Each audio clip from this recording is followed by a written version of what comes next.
probably shouldn't be talking like a tough guy. You make no sense. This guy's just mad because I get more black pussy than he.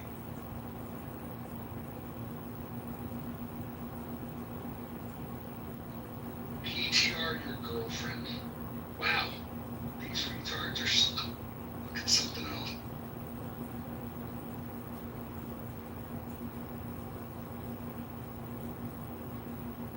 I told you guys I had no patience.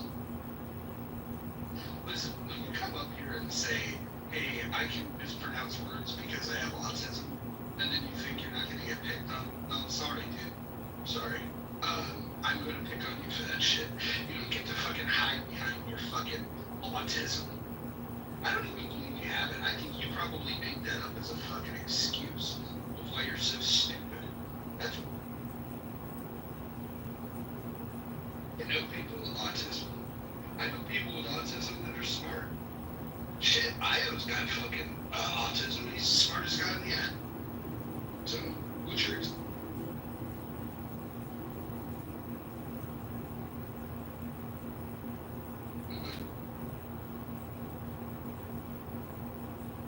Alright, if he wants to come back up and tell us about the back bar, he's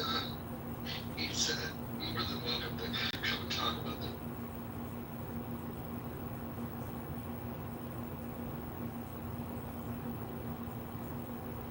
We can carry on. Hey, you. We'll do a GoFundMe for people. Let's do the Mojo shut the fuck up with someone else's talking challenge, where he asks a question and let them answer it without interrupting them. You don't have fans here, brother. You have sycophants who are your dick lickers. Anyone objective will look at you like a bitch. You know that, right? You know, Truth, since you said that you have a reputation for being, respectful?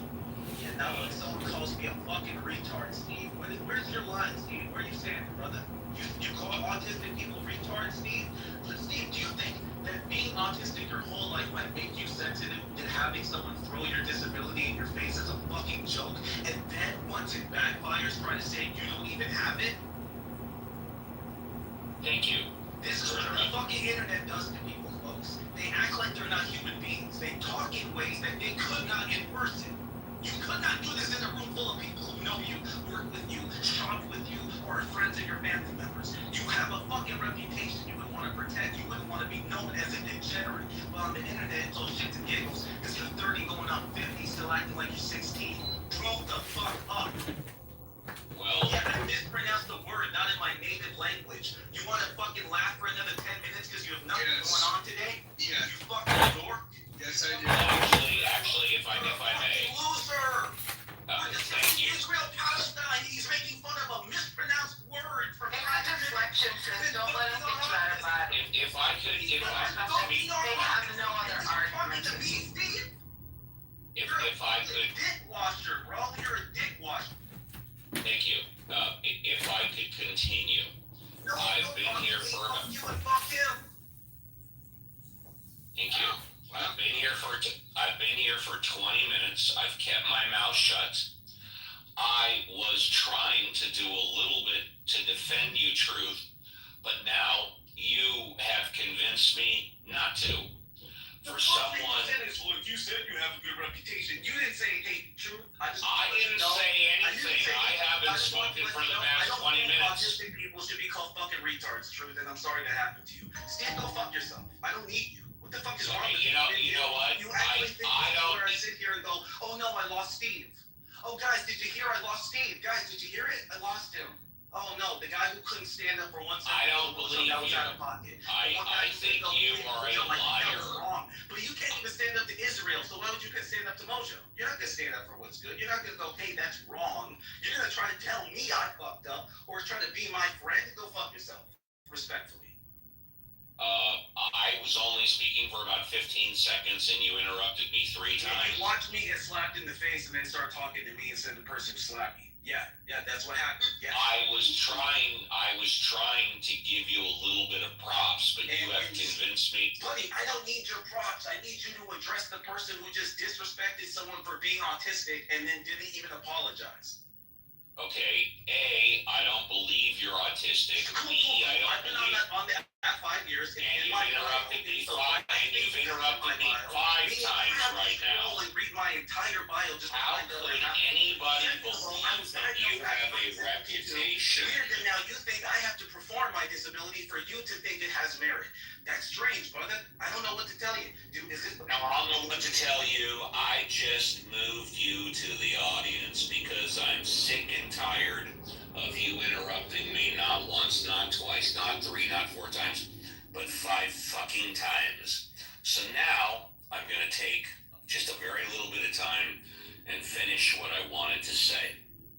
Where I originally came up to support autistic people because I have a mod squad that regularly comes onto my regularly scheduled show on Saturday and Sunday morning, and 25 to 33% of my mod squad are autistic. So I would say I have a better than average experience and knowledge of autistic people. If indeed you are autistic, you certainly don't act like it.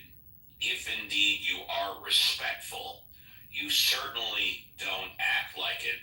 And last but not least, I have no desire whatsoever to defend anything about you whatsoever, because I have not said anything bad about you, about autistic people, about anybody. You interrupted me 5 times. You're rude, you're nasty, and quite frankly, I think you deserve everything that you've gotten in this room. Steve, I'm not sure, maybe you came a little late, but Truth is being disrespected from the jump, as was I. We get, called names. Cause you both are fucking retarded. Right. Crazy stuff. So, Bima, and now I know I'm interrupting you, but Bima, you've known me for a year or two. You just heard Truth say a bunch of things about me. Question, Bima, has anything that Truth just said about me within the past 2 minutes true?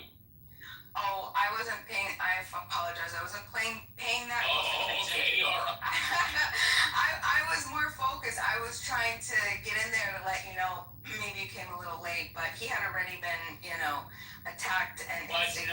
He was making great points. No, it wasn't by you. It wasn't by you. You're right. It wasn't by you. However, in the past 2 minutes, he laid into me. Totally, right? Yeah, that may have been a fumble. Okay, well, would you attribute that to autism, or just, and again, everybody, if you're insulted by 4-letter words, turn your volume down for 30 seconds. Is that just because he's a nasty, rude, mean son of a bitch? If not, why did he lay into me? What did I do to deserve that? Well, I think he let you know. Hold on.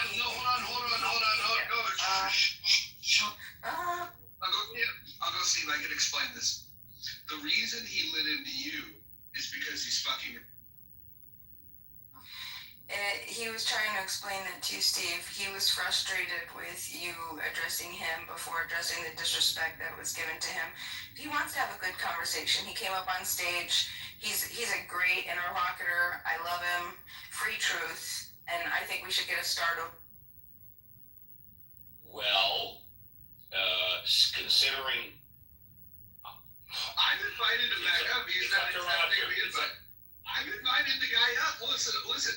I do not discriminate. I will call people out for being retarded, but retards are welcome on the stage. Beamer's still here. We can bring Truth back up. Look, some of my best friends on this app are fucking retarded.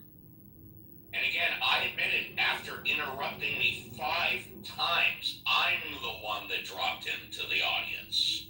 And I think any other mod that was interrupted 5 times in a row would drop him to the audience. So I don't think. Please invite him up. I want to hear him talk about the knack.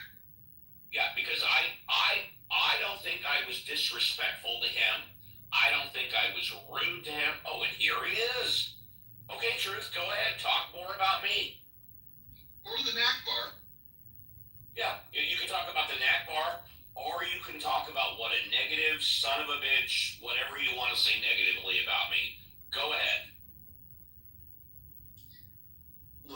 I'll say this respectfully. Maybe I jumped the gun, Steve. I'm not willing to say I did, but I'm also willing to say I don't know for sure.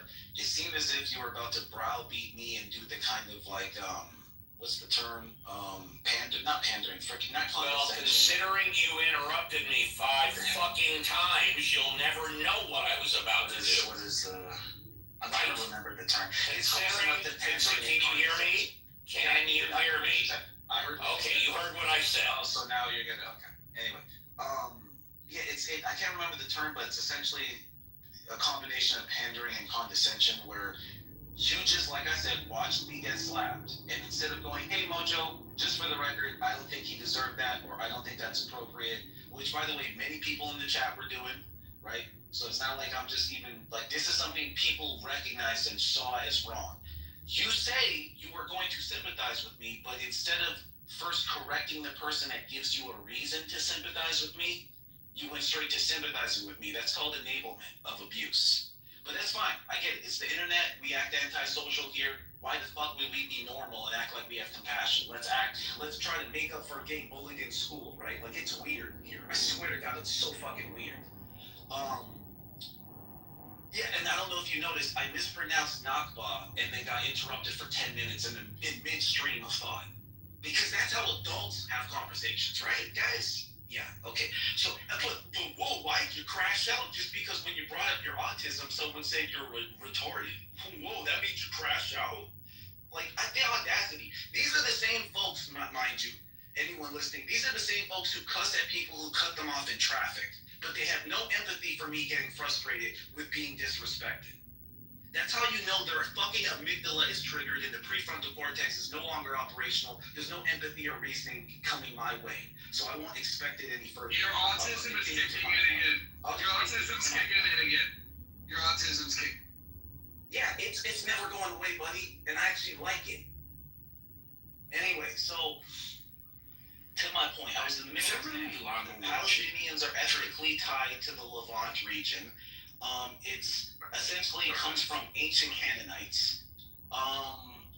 There's been a lot of migration and activity in the region, but that is like the ancient ethnic origin, and the Palestinians are modern day Canaanites. That's been proven genetically. In fact, Palestinians have more genetic legacy to the region than the modern day Israelis. That's also been proven and documented.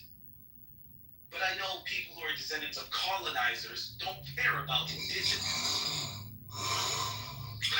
By the way, Truth, it's a great name, great nickname you have.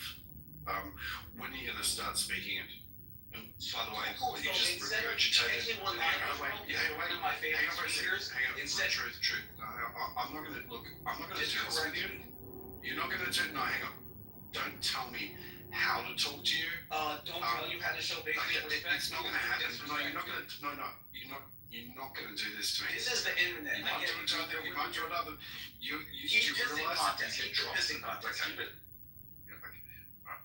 Truth, you done now? I mean, look. No, I'm waiting for you to be an adult and make an argument instead of an insult. Okay. You were absolutely incorrect when it comes to the understanding that you have about the Nakba. Please enlighten me. It does mean catastrophe. The word was adopted in the period closest to about 1948. The meaning of it is catastrophe. What it referred to, okay, take your pen and paper out, is oh my God, the loss. You need to get to. Okay, I know this is hard. Okay, no, hang on, no. Because I just want to correct you. It means the catastrophe was to the loss of the Jews. 5 Arab countries committed a war, a genocide, committed to a genocidal war against Israel. Okay? And the catastrophe was that they fucking lost. That's what the Nakba was. That's what it was originally named.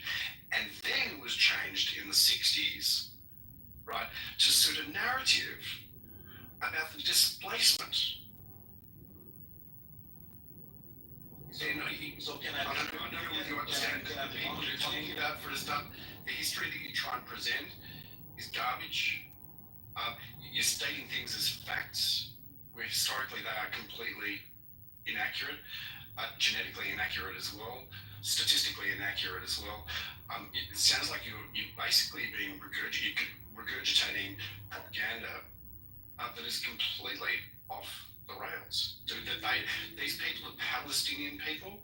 They didn't even identify as Palestinians back in the early 20th century. Did you know that? They didn't even still don't know that. There was no such place called. There was no state. There was no kingdom. There was no country.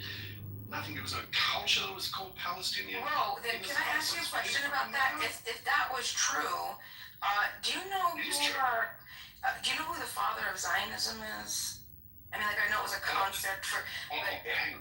Yes. do you know who that is? The founder of The Herzl. Hold on, I just have a question. I just got a question, bro. What's You know wrong who with Herzl that? is? Yeah.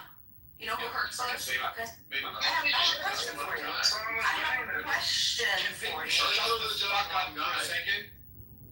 Thanks. Okay, maybe a conversation with Beamer. Beamer, before I even answer that question, what is Zionism? It is the belief that the people, that the Jewish people should have a nation state. Not exactly. Yeah, that is what it is. It is a Jewish state. Not exactly. Okay. I'm telling you what it is. It's a movement of Jews to be able to return to their indigenous, native, and ancestral homeland, and to be able to self-determine within that land, which is Israel. So you were close, correct? Okay, so I'm gonna call you out now on 2 points. I'm gonna tell you why it's bullshit on 2 points. Have you ever read Herzl's A Jewish State? Hang on. Yeah. Okay. Yeah. Now we're getting some. Okay. So, on what authority, right, do you have on this topic? First of all, Hold on. What authority do you have on the topic? We're having a conversation. All right. So now that I'm asking you questions, you don't want to answer questions. Well, come on. No. This isn't. No. I have the same authority as any other person. When you are running a room, when you're moderating a room, I will respect the fuck out of your decision to be able to talk over me. I'm expecting you to be able to do the same thing, okay? And there are reasons why I'm choosing to be able to try and pinpoint this conversation in a direction which maybe you feel uncomfortable about. For a start, are you Jewish? Bro, Are you? do you Yes or no? understand? No, I'm not going to commit you. This is logical fallacy. These are circumstantial. Bro, if the statements that I'm saying, if there's a truth value, you assess the truth value. Are you saying that only? Hold on.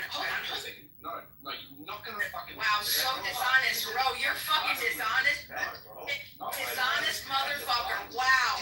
Bro, so this is what it is. So now once you start losing, now. I see you, bro. Wow. Don't even want to have the discussion. Logical fallacies up the end. That's disappointing, bro. Logical fallacy. It's true, it is. Very simple, straightforward. What a coward, bro. Dude. That's so fucking disappointing. For speakers, but he's acting Beamer, we can have that conversation. You're not a fucking big man, bro. Just chill. It's Clubhouse, you dork.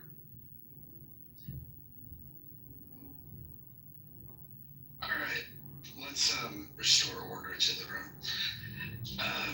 You guys can bring Truth back up. Fine.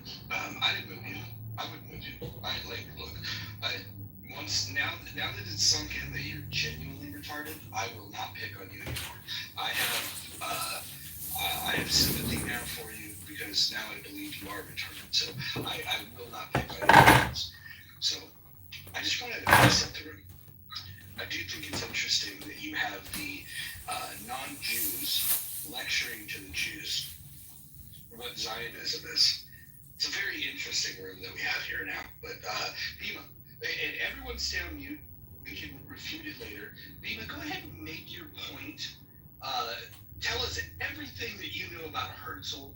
Tell us everything that you know about Zionism. We'll give her as much time as she wants. But then after she's done speaking, then we'll allow the Zionists in the room to respond, and we'll see what she got right, and we'll see what she got wrong. So, just points of dishonest discourse. I want to have a truthful discussion, right? Clearly there's agendas in the room and people get, I guess, I don't know, ego gets tapped at and then they want to shut down conversation. Just when I was asked earlier, hey, was there a war before October 7th? Was there a war October 6th? And I answered, well, it's respective who you're talking to, right? If you want to say Israel says no, still Hamas would say, and Palestinians, Gaza, whomever, they would say that there was, right? Oh, I'm being dishonest. I had two people, somebody else, JB said, oh, you're being intellectually dishonest. Okay, well, why don't you just Google some Jewish-born, Israeli-born historians, okay, who will answer in the same exact way. You are not going to find, okay, a fucking true historian that's going to say that October 7th there was no war and then it happened, it just happened because of what. No, there's fucking plenty of historians. Yeah, you can roll your eyes because you're getting fucking demolished, bro. You're getting fucking demolished. My point is that Hold on. Ryan, do not interrupt. We said that we're going to give uninterrupted time for Bima. Now, Bima, you're all over the map. What you were going to do is you were going to explain everything that you knew about Herzl, everything that you knew about Zionism, and then we were going to get a response from the Jewish people to explain to you if you were right or wrong. People don't want that opportunity for you, Bima. I'm telling the stage to not interrupt you, but apparently people don't want that. I'm getting the thumbs down for giving you the mic and telling people, do not interrupt this woman. This woman is going to tell you, you Jewish people, you need to listen to this. Bima is going to educate you on what Zionism is. All I was going to say was that I understand that returning to the homeland wasn't, it didn't come up by Herzl, right? But he wrote one of the foundational texts in the 1800s, it was called A Jewish State. That was the pamphlet, right? And in the pamphlet, it wasn't the Jewish state. He was talking about developing a company, and it wasn't Palestine, which, by the way, for everybody who says, oh, they weren't a nation, they weren't a people, well, that's crazy because Herzl in 1890 something was very clear to refer to Palestine as Palestine. Okay, so that's hilarious. Whoopsie. So very specific, okay, in identifying that. But it was between two. It was between Argentina and Palestine. And they were like, yeah, let's get what we'll take what we can get. So it wasn't Zionism in what I understood. If you're going to go from this foundation, like, okay, return, we can argue, I can see your point if you're going to say whether it's return to the homeland or just a nation state, which, like I said, one of the foundational texts that Herzl talks about in his A Jewish State pamphlet, it wasn't necessarily going to be Palestine. It was going to be any nation state that the Jewish people could go to, okay? Now, I would like to hear what you guys think about Herzl. I'm open to it. And yeah, let me know. Tell me where. All right, hold on. I'm going to call upon, blink your mic if your name is Ro, El Normo, or Harry, and you want to respond to this. Blink your mic. Either Ro, El Normo, or Harry. El Normo. So, Jews have long returned home to Israel and have done so for more than 2,000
nation state, which became Israel. Are any questions, Beeman? So my question is, when you read, so first of all, what do you think of Herzl as an authority connected to Zionism? Do you subscribe to him? Do you not subscribe to him? Do you think most Jews subscribe to him? Do you think most Zionists subscribe? Trying to unmute. There are 17 million Jews. He's one voice. 17 million. So would you say he's an authoritative figure, though, when it comes to the topic of Zion? One small contribution to make, which I thought I wrote down for you, the idea of making it like with European style nation, which was repeated eventually on every continent of the world. See, we were coming out of the age of empires, so there was the Austro-Hungarian Empire, it got broken up. There was the Ottoman Empire, it got broken up. There was the British Empire, broken up. French Empire, Belgian Empire, broken up. What replaced it? Homeland for the indigenous people. Who was indigenous to Israel? Among many others, Jews. Also, Samaritans, Assyrians, Yazidis, Muslims. Israel's founding document, unlike Hamas's, which said they want to kill every Jew on the planet, they've never repudiated that. Israel's founding document, its Declaration of Independence, you should read it, guarantees equal rights for all minorities, unlike any state in the region. It's also parliamentary democracy, European style, unlike any state in the region. So he made an important contribution. He's one voice among. They call him Moses. Right, exactly. I was just gonna say that. Like, are we the Moses. right? Would you agree that? Well, wait. Well, he asked me twice. I gave him the answer. Who calls him Moses? Hello? Alright, so I'll go pull up articles. Who calls him? You said they call him Moses. No, we don't call him Moses. No, I said they. Who's they? Basically, they consider him, I'll pull it up for you. They Well, consider why don't you him. just answer? You made a statement. Who are you talking about? Yeah, Herzl is considered one of the fathers. One of the fathers. If I find Jewish publications equating him to I only asked you a question. If you don't know, say I don't know. And don't say It's not important. Oh, this fair. Off the top of my head, I don't know. So why did you say it? It's not important yet. Herzl is one of the fathers of Zionism. He made an important contribution. In response to the Dreyfus affair, there are many Zionists and many kinds of Zionism, but we all have one thing in common. We understand the importance of returning home, and that hope in Israel, being in our indigenous homeland, is central to our identity as human beings, as a family, as a tribe, as a nation, as a people. I found those quotes if you want them. Yeah, but what about what I just said? Sorry, I was looking at what you asked me to find. Yeah. Oh, so you get lost? You get Yes, my retarded ass has a hard time listening to someone and find a source. Sorry to hear. You wanted me to find people calling him Moses. Wait a minute. Why is it that I am a bad guy when I call you a retard, but when you call yourself a retard, it's okay? I don't like this double standard. I don't like this double You standard. clearly know the answer to that question. I do. It's you're literally retarded. That's Also, if you have a nickname for your friend, I can call him that nickname. Or like if you call your friend a silly insult, but it's an inside joke, I can just hop in on that inside joke, right? Yeah. Anyway, I'm not explaining how society works to fucking world, man. To the point, right? To the point. You asked who called him Moses. Yeah, you just say.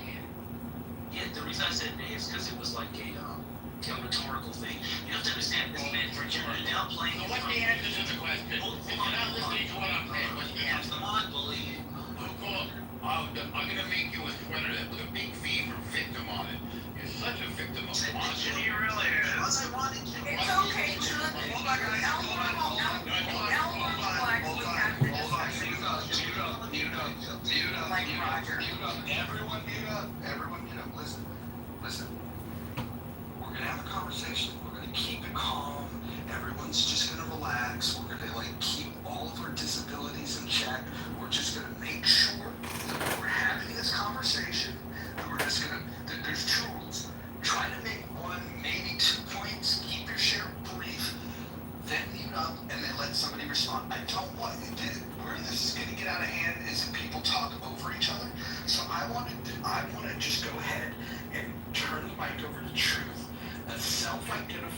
retard, and I want to hand right to him and allow him to speak. So I will no longer call Truth the retard. I will just refer to him the way that he chooses to identify himself. So Yeah, so for the record, self-effacing humor is common. If I call myself a big jackass, that doesn't mean you can start calling me a big jackass.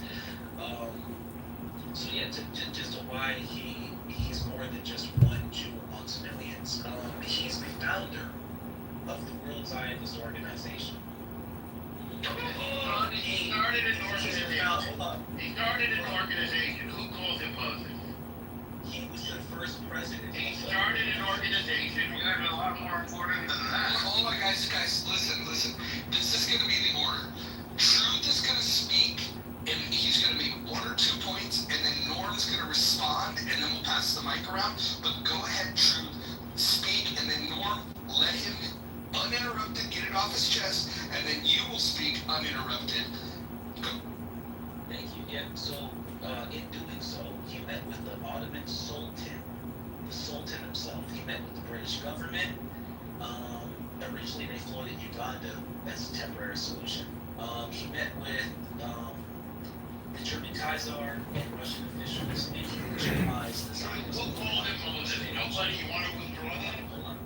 No, I'm not holding on. You made a big point that you wanted to I'm really getting there. I Don't get start with there and then go on. Start there. Who called him Moses? Thank you. Who called him Moses? Nobody? Okay. You withdraw the statement. All right. Now what do you want to talk about? Yeah. You withdrew the statement, right? Wait. Okay. So there is a publication known as the Mosaic Magazine. It's a Jewish publication, and Never heard of it. cool. So you don't want every Jewish magazine, huh? Is that? No, and you clearly don't know anything about Jews, period. You just sound like you sound butthurt. You sound like you're in your diaper. No, you know what? You're sitting in piss You and shit. have an unhealthy obsession with men's ass. You're having a piss fit. You have an unhealthy obsession with men's asses. And you need to work on that.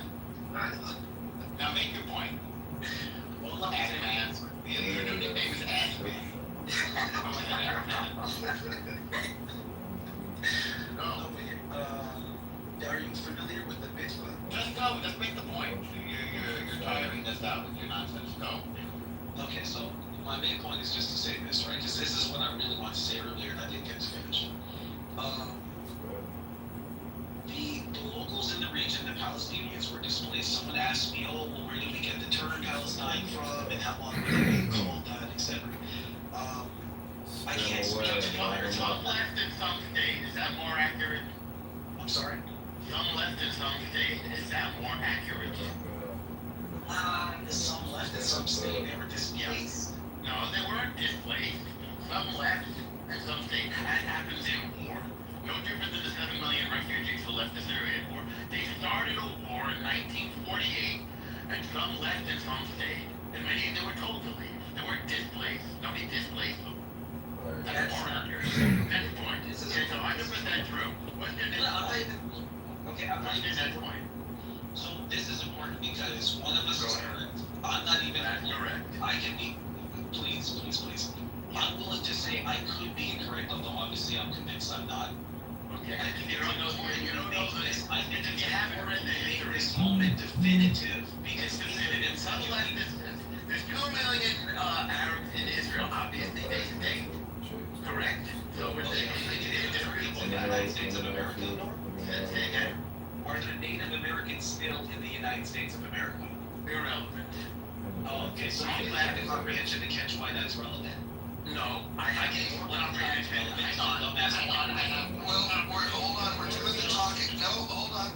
We're doing the talking over again. We're gonna take turns. If you guys need me to do it, I will literally say, okay, Norm, it's your turn to speak. Okay, Norm, you're done speaking. Truth, it's your turn to speak. I don't want to have to do that. Can you guys regulate this? Yes, I will respond.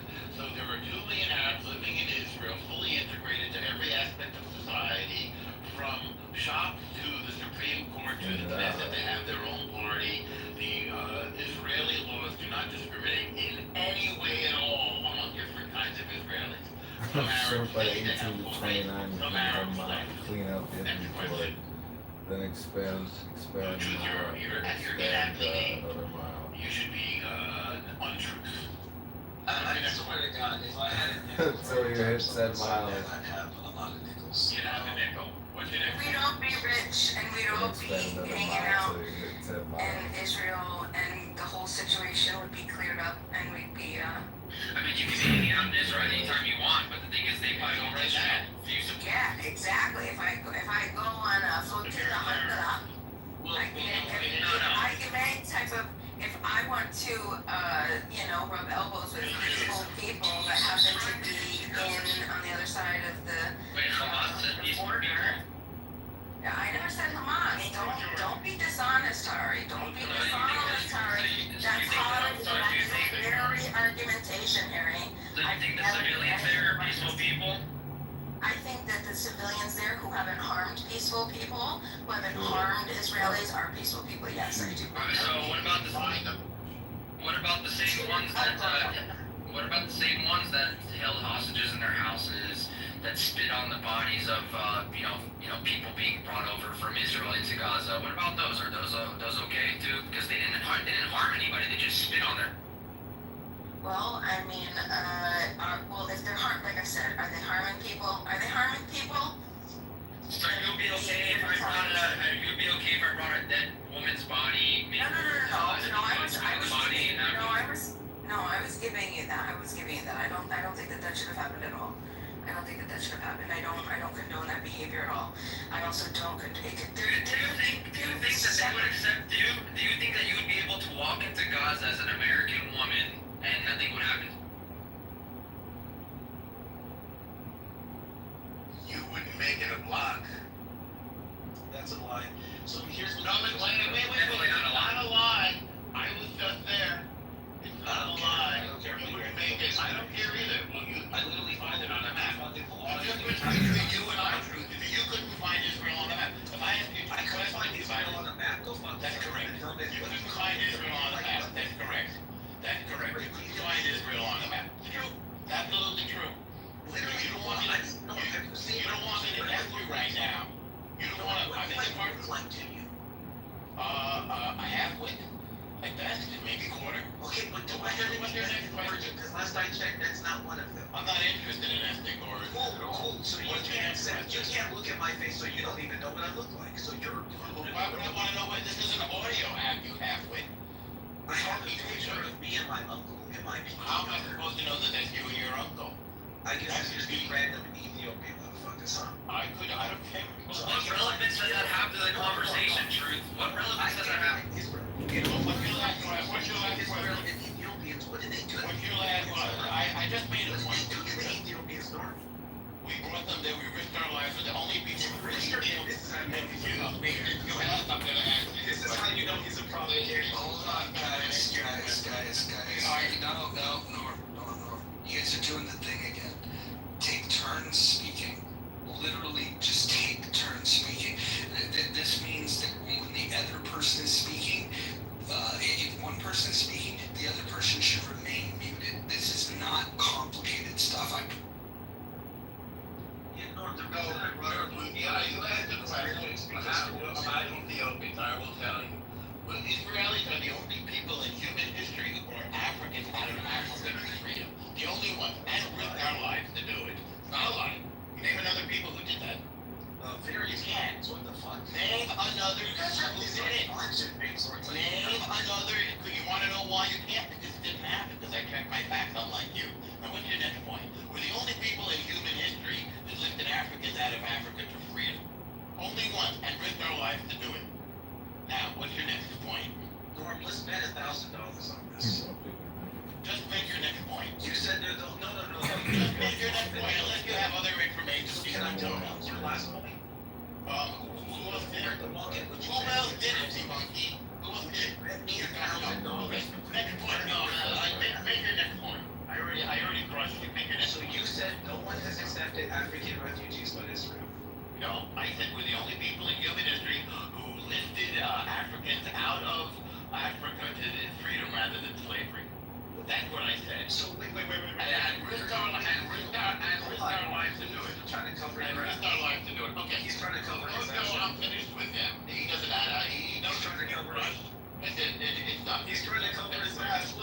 I don't need to. I just asked, what other country did it? Why are you running? What other country did it? Said the Ethiopian. What other country did it? None.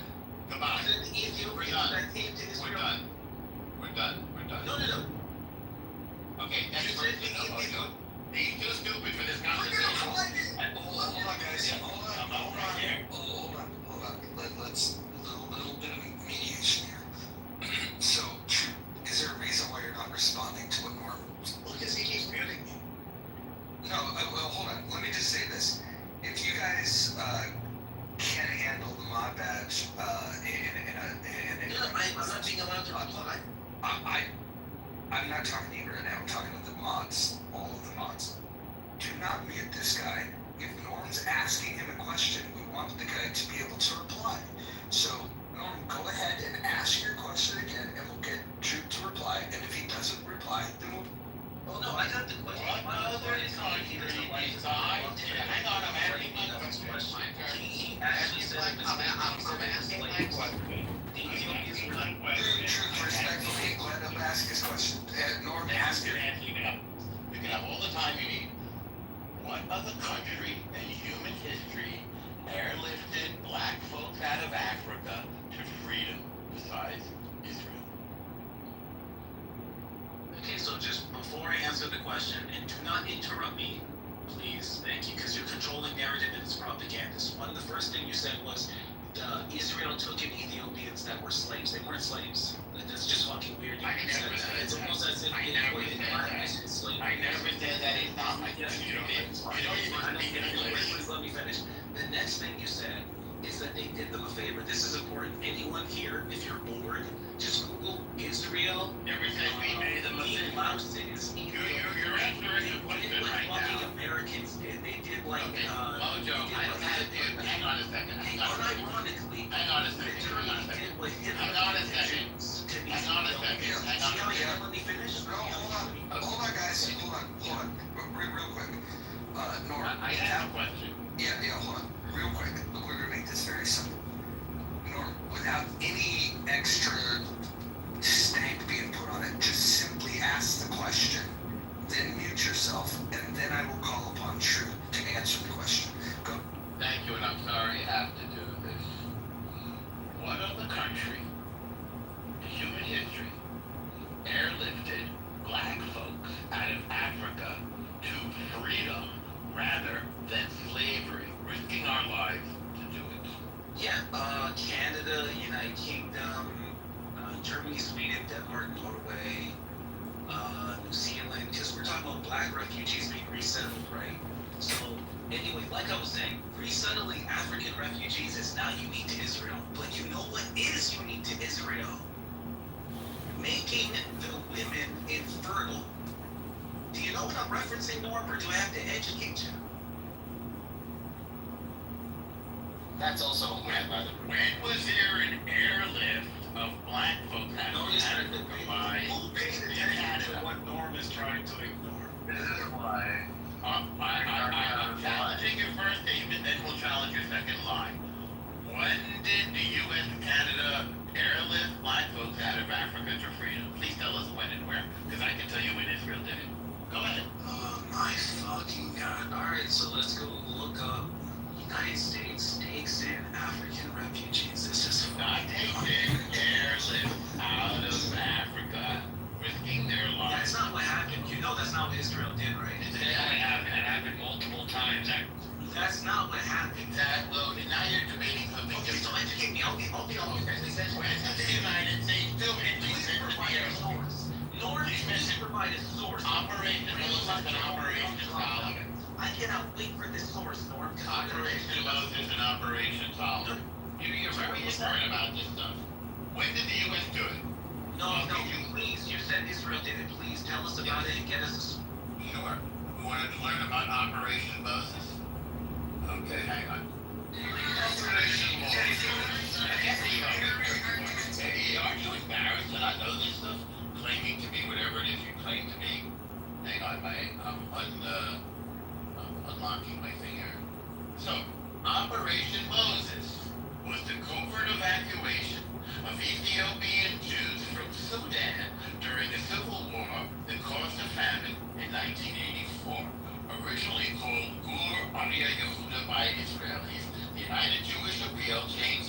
Operation Moses. Date, November 21st, 1984 through January 5th, 1985. By the way, it was done by the Mossad. Unprecedented undertaking, a thrilling collaboration between the Mossad, the CIA, and Sudanese state security to smuggle 8,000 Beta Israel out of Ethiopia, where they faced hardship, persecution, famine, and death in a massive airlift to Israel. There's much more. That's just one. I guess they never heard of it. No, I've heard of this. But, to be fair, I didn't actually know they were airlifted out, so I just looked up. Well, I'll take that out. I'll take that out. I didn't know they were airlifted out. I'll take that. The reason why Nobody else did that, by the way. respectfully, I took that out. But how were those refugees treated once they arrived? Integrated into society like any Nothing happened. Nothing controversial whatsoever. Well, there was false charges that 35 people received Depo-Provera, which is a birth control injection, when they were in refugee camps because rape was widespread, but it was debunked. Next question. I'm going to look into the debunking of it. I'm going to look into Sure. Any more? No, let's move on. Do you have any other points? Hold on, real fast. Yeah, you'll find it, yeah. What's your next question? I'll find it. Yeah, it was debunked. What's your next question? I'm looking into that. Okay. Well, can we move on, Mojo? Just to know what you think about. Like I said, you couldn't find Israel on a map.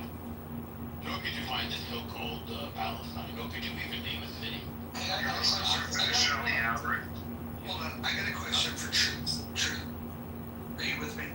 Yeah, I'm just reading about this one. Yeah, so I just, real quick, when people chant from the river to the sea, Palestine will be free, what river are they referring to? He's got to Google it real quick. Bloody hell. Bloody hell. I didn't expect this.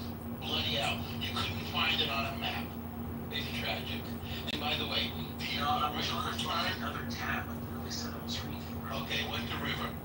Jordan and Mediterranean, bro. Get out of here. So he had to Google. Yeah, I had to Google. Listen, hold on.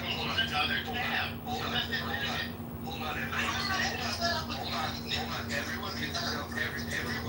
Everyone get themselves. Listen, this is the test that you should give to people in real time.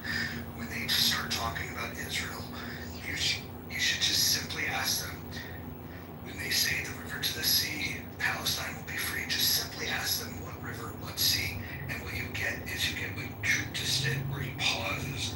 It's even better. Hold on. It's even better when you do it face to face, where they don't get an opportunity to use the Google machine. Like the next time you meet people, just ask them. Don't ask them in an accusatory way. Just ask them like you're curious. Just say, hey, so what river are they talking about? What sea are they talking about? And then just laugh at the answers that they give you, or laugh even more when they don't give you an answer. Yeah, so anyway, look, what I was doing was reading about his claim that it was debunked. I don't know how the fuck I Googled something while reading something else. Anyway, You said you want a different source. hold on, I told me to go find it because You admitted it. You want a different I tab. can't find it. Yeah, on a different tab, reading about what we were just discussing. Oh, you're right. So you didn't know, did you? Just admit it. We were just talking about this. Just admit it. You had to Bro, admit it. you guys test motherfuckers' patience. I just put the link in You your don't have anything. Where is the debunking for them sterilizing Ethiopian women? You're gonna have to find it. You said no. You said it never happened. I Yes, found you got any other? Mojo, why are we doing this? Dude, debunking their lie. Hold on.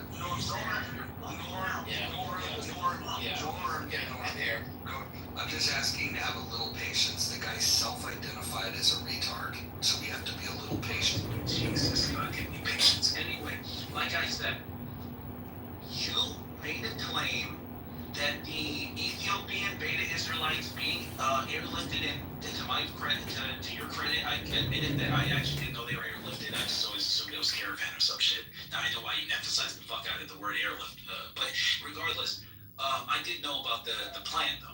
I did not know about the airlift, but regardless of that, the main contention was that when they got there, they were sterilized. Now you told me that was debunked. I took it on face value because I just took the L on the airlift, so I said, hey, look, maybe I'm wrong. I go and look it up. I can't find a single fucking source debunking it, but I'm finding a bunch of sources verifying it. So if you would do me one last favor, and I'm sure if you, I don't know, maybe you want people thinking that Israel sterilized black people just because they're black? No, you're a fucking lying anti-Semite. I don't want anybody to think like you. The article is in the chat halfway. I'm sorry, you're not halfway, you're a quarter way. The article is in the chat. Who's next? This is a joke. Okay, Who's you next? have a third party. Who's next? No, You no have a more. third party Mojo. Mojo, he's too stupid. Do you have a third party news publication? There are many. Jewish government? You've been debunked. This guy gave me Russia today to talk about Russia. This is fucking- Yeah, hey, guys, look, here's what we're gonna do. We're gonna move on. It's clear that, you know, like, look, this whole room, the title of the room is Bema Lectures to Jews About Zionism. I think this room's been kind of a letdown because I haven't heard anything that was educational. I'm looking for somebody, whether it's the self-identified retard or Bema who rejects the term, to continue to educate the Jews on the stage and in the room about Zionism. And honestly, like, I find it fascinating how much information you experts have on this topic. It's absolutely amazing, especially considering when asked what river, what sea.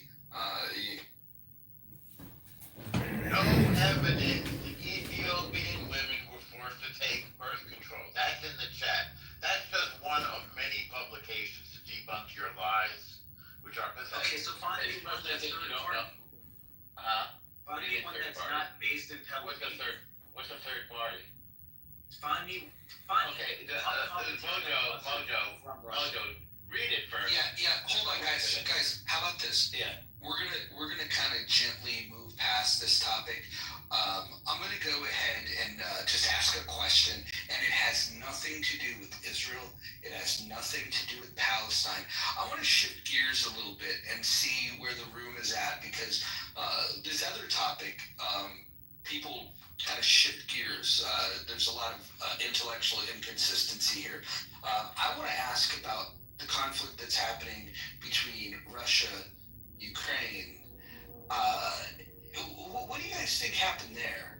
Anybody want to take a poke at what happened there? Because this is one that fascinates me, because I see people, like, when I look at these two conflicts, for me personally, I see Russia invaded Ukraine, ergo Russia bad, retaliatory force good, ergo Ukraine doing what they need to do.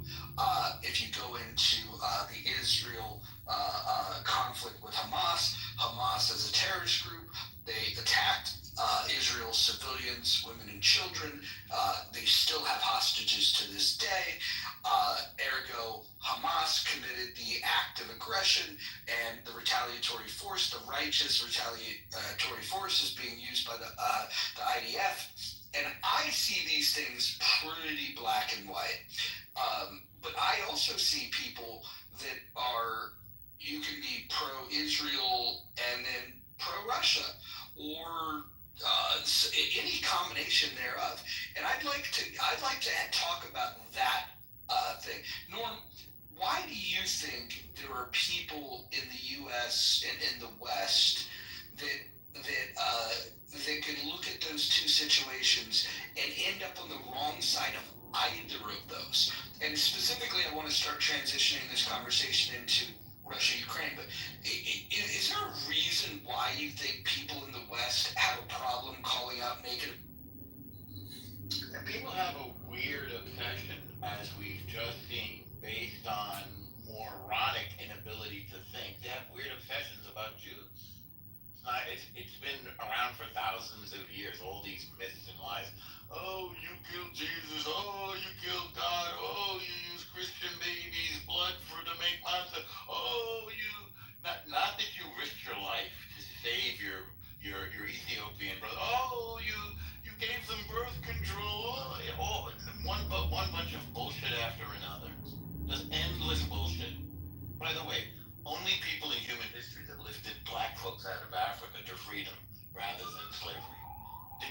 Jews ever say thank you? He took an L. He didn't say thank you, or he didn't say I was wrong. No. So why? Because people have a weird sick obsession. And by the way, I figured out why they have this obsession, Mojo. Especially folks who have been oppressed and suffered slavery themselves, like us. It's because they see the redemption in our narrative. That once we were slaves and now we're free. That song is written about the Jews who were enslaved in Egypt. It's a gospel song that black folks sing in this country, America. Once we were slaves and now we're free. Once we were blind, now I can see. They make a mistake in their brain thinking that the story must be about them. It's not enough that this beautiful story, our Torah, applies to them as it applies to every human being. Yes, your suffering has meaning, but something clicks in some people's minds, like people in this room, and they think that they have to be us.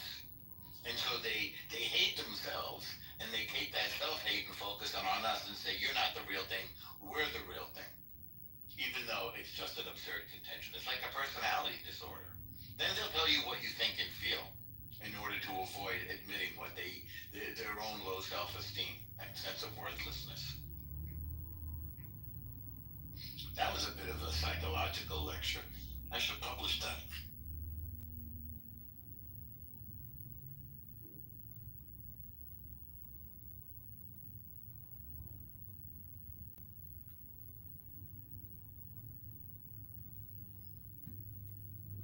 I see. Okay. Anybody else on the stage want to tell me when they look at the Russia-Ukraine conflict, who they see as the aggressor? Anybody want to answer that? Bima, I'd be interested in hearing your thoughts on who the aggressor is with Russia-Ukraine. Always the state. It's always the state. Russia wouldn't be able to do what it was able to do without the violent back force of the state. They're not a bunch of Russians that are so pissed off that a few Ukrainians wanted to live the way that they wanted to live, declare independence however many years ago. They didn't give a shit. They're just following orders like the sheep that they are to do what government and daddy says. And that's the collectivist disease. It's always the government. These aren't people warring back and forth. This isn't a civil war. So you would agree that you would agree that it's the tyrants, Putin, that invaded Ukraine. You'd agree with that? I'd say, of course, but more so, right? Putin didn't go by himself. He wasn't just this person born to the planet with all of this military power, right? He got it. How did he get it? Through belief. People, a fucking superstition.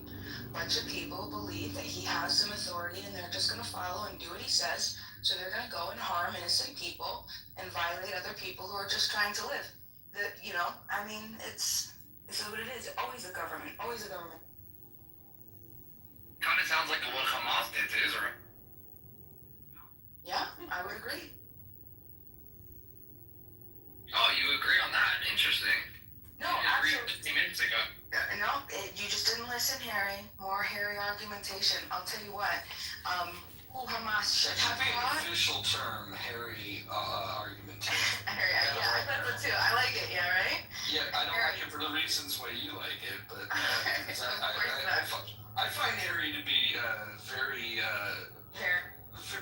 He's got a common sense approach to these things. Like if somebody commits an act of terrorism, he calls them terrorists. And if somebody kills a terrorist, he says, yeah, that was probably the right thing to do.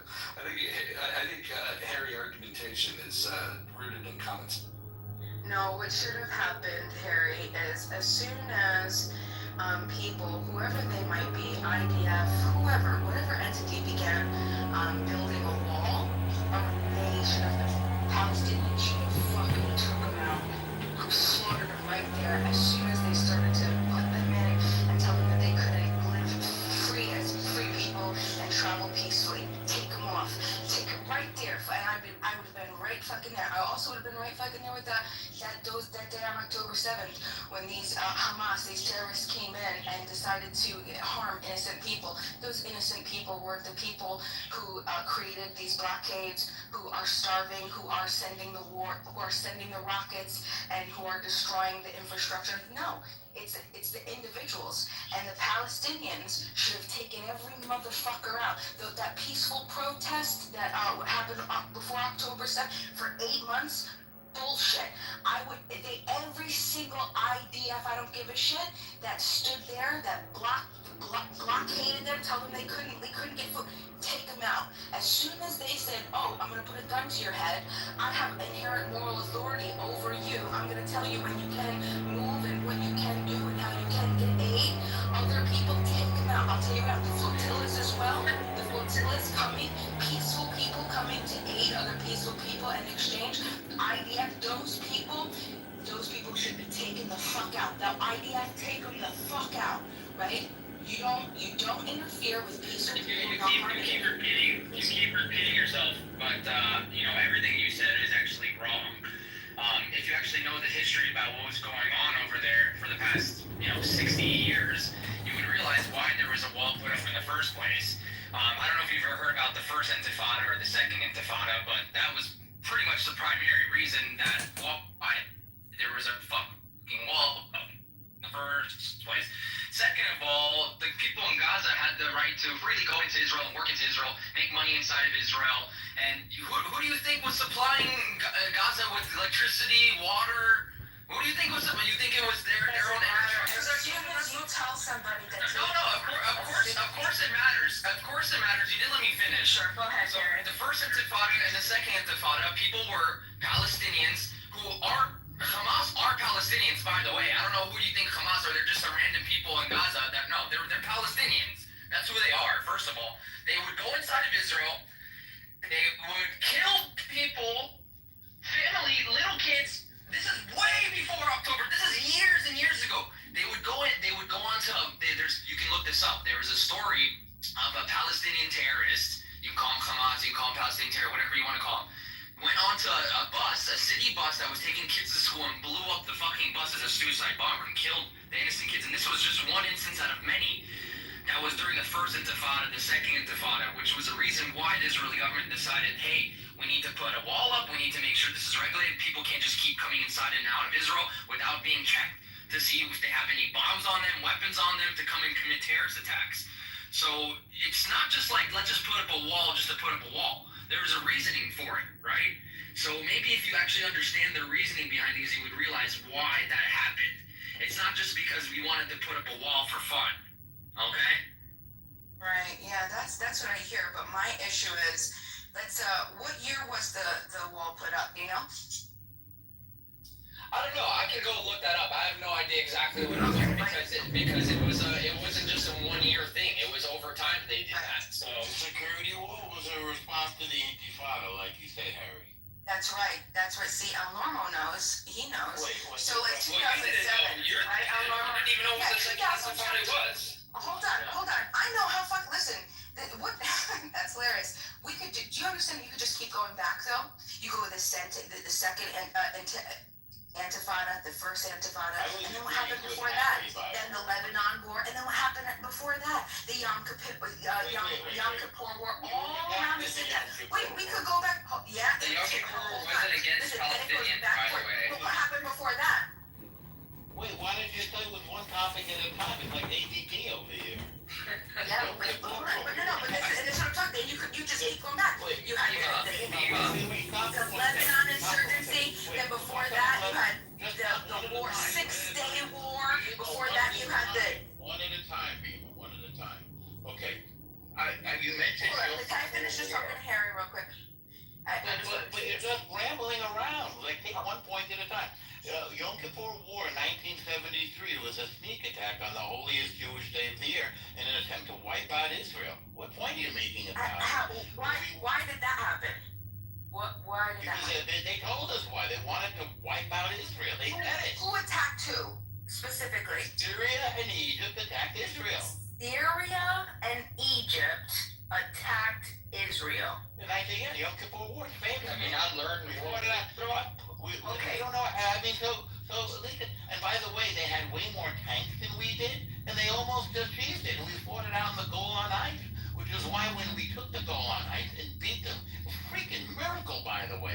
I remember now you know how old I am. 2 airplanes. Of course, I was very young when I was in college. Not kidding about that. 2 airplanes full of guys left my college, which was Brandeis, to go to Israel to help out. 2 airplanes full. I remember it well. Yom Kippur, 1973. Syria attacked with all of these tanks. They outnumbered us like 10 to 1. And these incredible, brave Israeli tank commanders outmaneuvered them and crushed them. We could have taken Damascus at that time, by the way. We could have taken Cairo as well. That's how good we are. So, yeah, they attacked us and tried to wipe us out. You didn't know this, Bima? What relevance? That's That has no relevance to do with Palestinians. Like she just bringing stuff up that's honestly really irrelevant to what the conversation was about. Of course it does. Of course it does, because it's all, you don't think that it's all connected? You don't think that how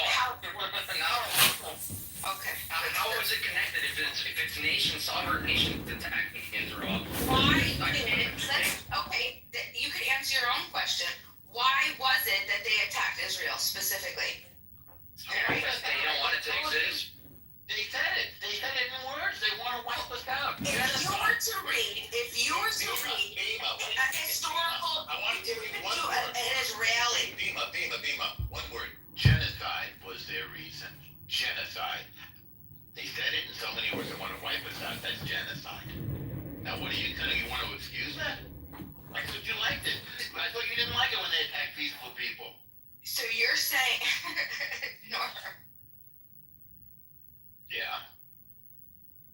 That giggle, hold on, can I say what that giggle represented? That giggle represented, El Normo, that's a really good point, and I don't know what to say. Bima.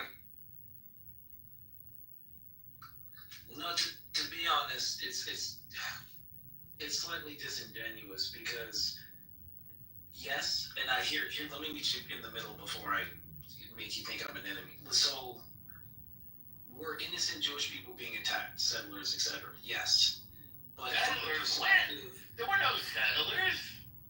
Hold on, well, that's what I'm saying. From the perspective of the Arabs, they just watched people get displaced and lose their land. No, they didn't. No, they didn't. They were expanding. They were expansionists. They wanted to conquer a sovereign nation and wipe out all the people in a genocide. They couldn't. Yeah, they were very hateful. It's disgusting. I of course that's true. No, there was no settlers. Well, You still don't know the map. You know where Syria is? You know where the Golan Heights are? Well, why don't you take your little map and go now and look at it? that's not northern Israel. Look at it on a map. So where were the But settlers? that's Lebanon right there. But wait, Where were the settlers? You really don't know what you're talking about. You literally. oh, I see what you're saying. You're saying there were no settlers. These people don't understand that. Direct region. I'm not talking about the You've never seen a map. You never took 2 seconds to look at a I map. literally know the real. Okay, anyway, I'm not talking about. You literally know what? What do you literally know?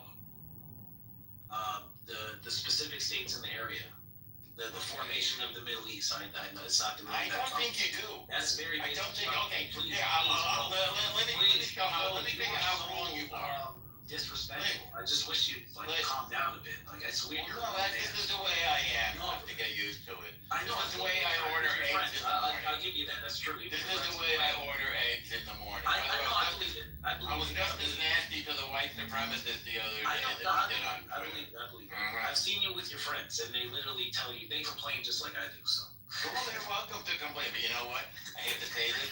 The No, girls this is love not it. personal, right? The girls love it, by the way. I don't know why, but they do. They're drawn to like nasty guys like me.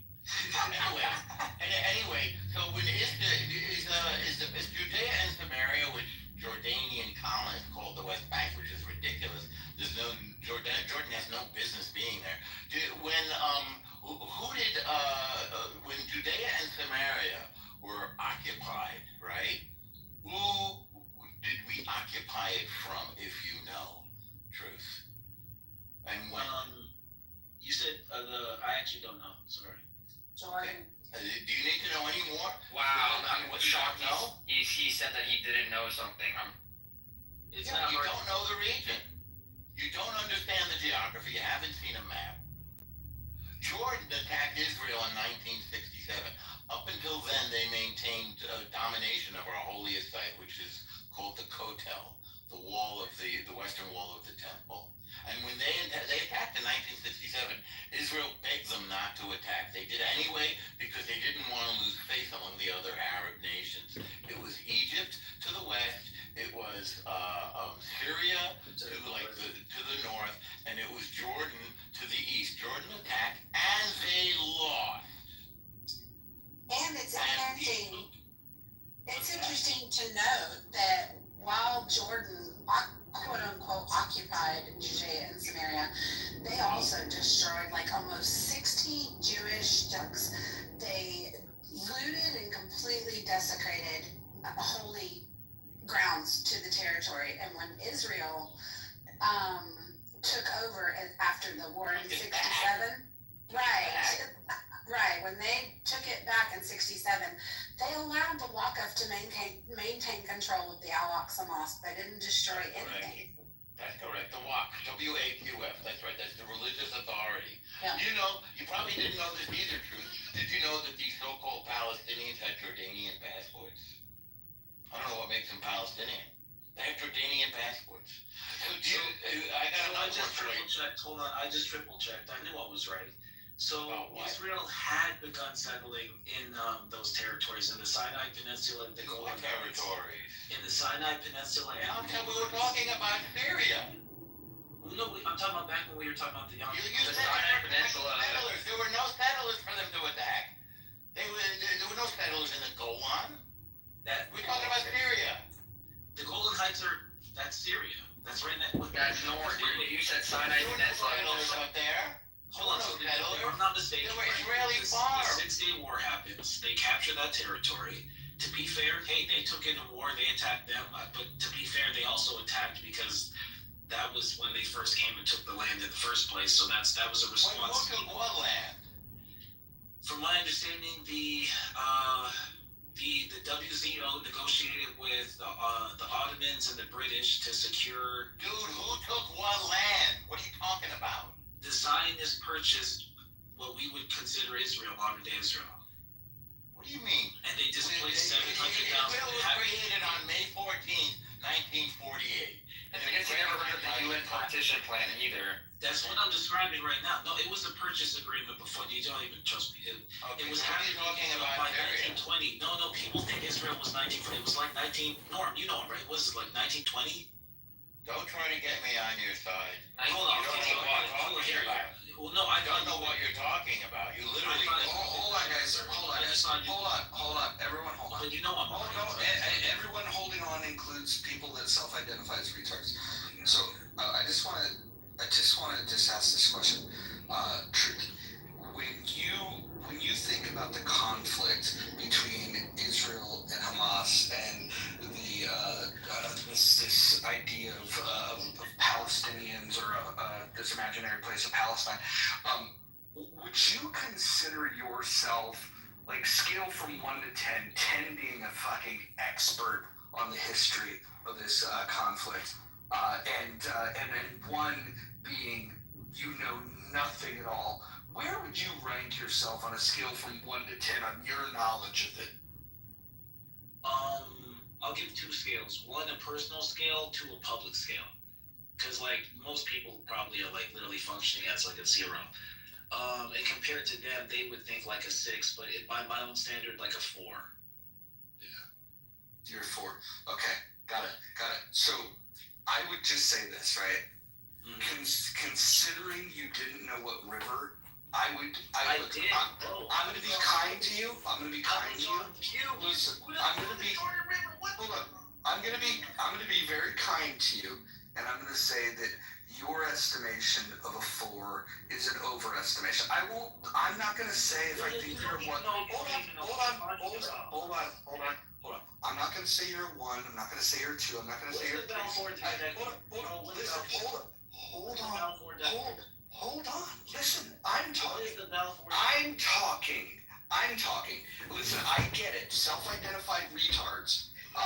You said 1948. I said the 1920 was the Balfour. Is there a reason why you don't understand that I was the one speaking? You're trying to interrupt me. I'm not going to let you do that. I don't let self-identified retards have an excuse to interrupt me. You can stay silent. I have a chance to reply. You will absolutely get a chance to reply. I like it when self-identified retards reply to what I have to say. It's amusing to me. So let me just finish.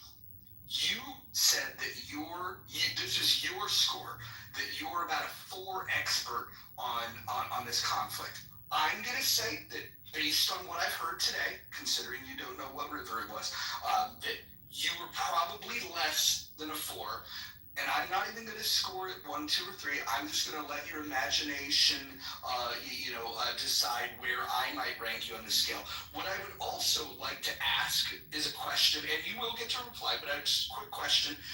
Norm, when you think of this conflict, the history of Israel, Hamas, and these claims made by the imaginary group of people called Palestinians, would you consider yourself on a scale from 1 to 10, 1 knowing nothing, 10 knowing everything? Where would you rank yourself, Norm?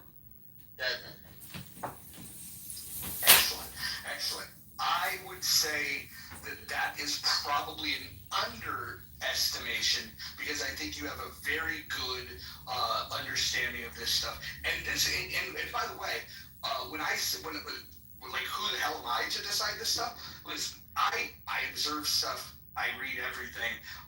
When I talk to people that are genuine historians about this stuff, it seems like while there are definitely opinions that may vary, when it comes to the facts, I think Norm is very strong with the facts, and I think truth. What I would encourage you to do, and I promise you're going to get to reply, what I would encourage you to do is do some study, figure out what river, figure out what sea, figure out who the Palestinians are, what their lineage is, because you tried to explain it earlier and you didn't know what the fuck you were talking about. I would just ask you to do a lot of research and then come back to the room with what resembles facts, and then have a good faith conversation with Norm.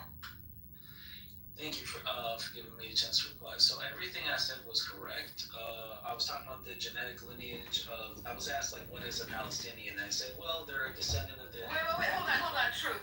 I was just gonna ask Roger. Roger, do you remember what he answered when you? Because I remember. I almost remember word for word what his answer was. Do you remember what? Yeah, he went off on this weird tangent about Canaanites. No, he didn't. Okay, wrong. No, actually, Okay. he did. Bima, why would you? Okay, listen, Bima, you're not going to interrupt this self-identified retard. This is ableism, Bima, so I had to move you down to the audience. You don't commit acts of ableism. But no, truth, I'm going to give you the self-identified retard. I'm going to give you the floor. Go ahead.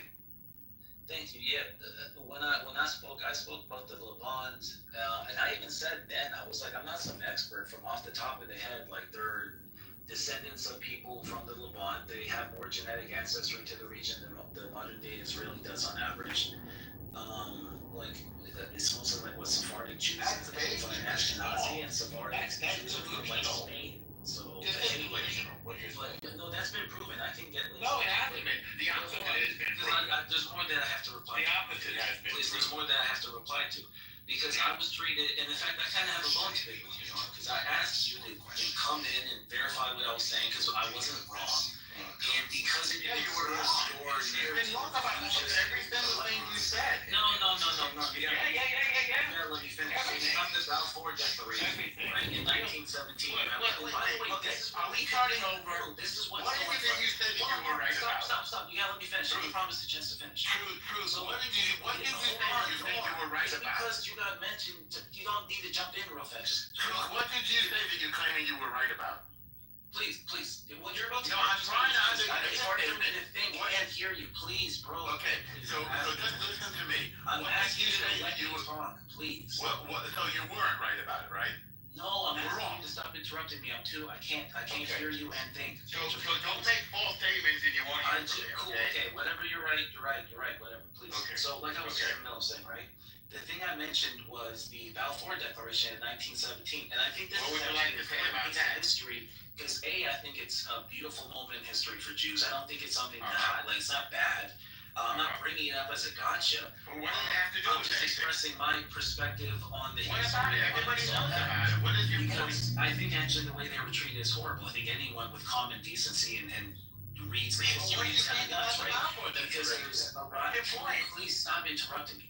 There's Well, just get to the point. You're just suffering. rise in the world. Yo, there's You're a ton of you're anti-Semitism on the rise in the. Oh my fucking god, Norm. Yeah. So what point do you want to make about Let me Balfour? talk, bro. Mojo literally promised I'd get to reply to him, and you have not shut up yet. Well, you're not rebutting him. You're just I'm wasting not everybody's time. talking to you, Norm. I'm You're not rebutting him. I'm You're not rebutting him. Just let him reply so we can demolish him after he replies. Go ahead. This He isn't doesn't have to say anything. Bro, this isn't the Norm show. Yeah, it is actually. I know that's how you think. You're wrong about I that know too. you're a narcissist, but What do you want to say about? No, you're the narcissist. I mean, Okay, what so do we you want to go say on about? mute for 5 What do seconds. you want to say about Balfour? Thank you. And no, I think this is important because I think this is where people can at least agree and meet in the middle, right? Go for it. Nothing you said is important. Cool, love you. Anyway, so there was a fuck ton of anti-Semitism. Jews were no longer feeling safe in various countries that they had the largest concentration, sadly. And so they begin to talk about it. And this is where you get Zionism, and it wasn't even always originally going to be that area. But the Zionism has existed for thousands of years. That's not where you get Zionism. Yeah, I know. Zionism is the idea of a Zion, but I'm talking about like the secular Zionism, even like the treating it It wasn't secular. It wasn't secular. You're just throwing Well, away what I mean it was. Well, hold on. What I mean is, you know what I'm talking about. They literally created. No, I don't. Nobody does it. Exactly. I'm blanking on his name now. He literally said we need a secular variant of Zionism. He specifically said it, and he was correct. No, hold on. Please stop. Let me just say what I'm saying. Because it was important that happens, and that's how you start getting it. You have the first Aliyah, the second Aliyah, and then sadly, of course, the third, which is like, and then that after that's the Holocaust, and then you get the millions come. And so I'm super sympathetic to the Jews going to that area, immigrating to that area. I don't look at them as like these bad, nasty people. That's not the thing. I'm not an anti-Semite. That's why I hate that I kept getting called an anti-Semite. Well, What see, I'm saying you is, say a lot of anti-Semitic nonsense no, based on ignorance. so when they. Well, hold on. I'm gonna intervene real quick. Two things. Norm, you're gonna have to let the self-identified retard finish his points. We're gonna have to be even more, like just patient because he's self-identified. I do not want this rumor to come out of this room that we're being ableist. So I definitely need you, Norm, to allow the guy to speak. But the other thing I wanted to say about this is that you can use anti-Semitic tropes and not be an anti-Semite. The real test of that is when an educated Jew or even an educated person on the topic corrects you. If you continue to use the anti-Semitic tropes after it's brought to your attention that it's anti-Semitic, then you might be an anti-Semite. And so I will forgive people that use anti-Semitic tropes because many people don't know that they're anti-Semitic tropes. But once you're confronted with the truth, if you reject it and continue to use the tropes, then you get the smoke. If I even touch that, that's a whole new can of worms. So I just, oh my god, I just reject the idea I ever said an anti-Semitic trope. But Pretty much everything you said was. No, Norm, you're gonna let him speak. You're right. He's gonna get 3 minutes uninterrupted, followed by 3 minutes of Norm uninterrupted. oh, that sounds awesome. I'll try to make it as fast as possible. So yeah, you have the British Mandate, the Balfour Declaration, the Zionists successfully getting Britain to express support to create a national home, the negotiation with the Ottomans, the Aliyah series, which is like, I think there was 5 of them. The third one was the nasty one after World War I. No, there was another one after that from Poland that was pretty bad because like the anti-Semitism was getting on the rise. And then the biggest Aliyah was the one just before the Holocaust. And then the Holocaust when like 1 million came. And so the region that they were immigrating to just started ballooning in concentration, which is, from a sympathetic stance, good. because now Jews are given an opportunity to have their own land where they're more safe from the anti-Semitism, which was real, as proven by the Holocaust. But for the locals in the area, all they saw was colonizers using their wealth and adjacency to colonial powers to like kind of imperially land grab, right? And to be fair, this is where I think nuance is always important. It's probably a bit of both. It's really naive to assume that all these, as millions of Jews are moving there, none of them are looking at this as a huge financial opportunity and possibly causing, let's say, discomfort to their neighbors. Now, that being said, nothing that they were doing, in my opinion, justifies the level of crazy racism they experienced. Like that whole behind every rock, behind every book. Like, no, it's a religious kind of hatred that's going on. So I'm not trying to downplay that. I have my own experience with racism as a black person, so I can't imagine what that is. I have Jewish people in my family. I've always been very sympathetic to that. I'm not trying to downplay that at all. But I think what happened is, at some point, the Jews became, they were the winner. The 6 Day War is crazy, and that's another thing. I'm probably running out of time, so let me make sure I hurry this up. The 6 Day War is another example of like, they did not have that coming. That's insane. They almost got genocided, and in a miraculous, as Norm was talking about, in a miraculous turn of events, they dominated. They secured new territory from people attacking them, which is just badass. I just think that's such a badass thing. And historically, if you go to war, you conquer territory, you don't have to give it up. They gave up some of it. They didn't have to. They kept less than they gave back in an attempt to get peace. It didn't work. Like 20 to 15 years later, the same states tried again. The Yom Kippur. And it just shows that there was really a high level of hostility to them, and nothing they were doing was like successful in creating fair treatment.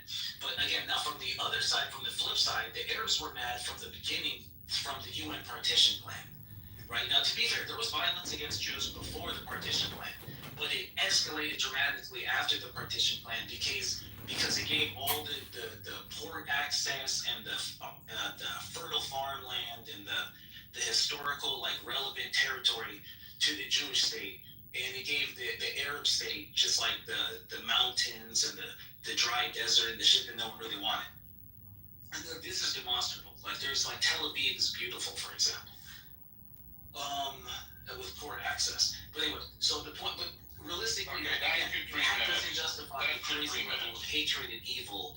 And so even that is not to say, oh, this means they can genocide you. No, it's just, it's sick. But these are the things that got the world to be sympathetic with the Palestinians. That's why liberals are associated with feeling sympathetic to them. Because at some point, Israel became so successful that they were punished for their success, which is not fair to them. But that's not what we see today. What we see is people in hunger. So that's why it's like, when we talk about the history of Israel, I'm not even against any of the. Anytime you disagreed with me, it has to have been discussing like modern. Because obviously Hamas is a terrorist state. I don't even rather see them. But at the same time, the Palestinians alive today have nothing to do with Hamas. Like, realistically, they don't. Actually, 70% of them support Hamas or more. I think that's your 3 minutes. You're just wrong about everything you said. I'm wrong about everything I said. Okay. Everything you said. I'll just take a few most recent things. Tel Aviv was a malarial swamp. A pestilential malarial swamp. Undesirable. Israelis went there penniless, not rich, penniless, and lived in tents and drained the swamp and built Tel Aviv. Check. 1/3 or more of Israel is desert. I know you don't know this. We didn't get the advantageous land. It was desert. We made the desert bloom.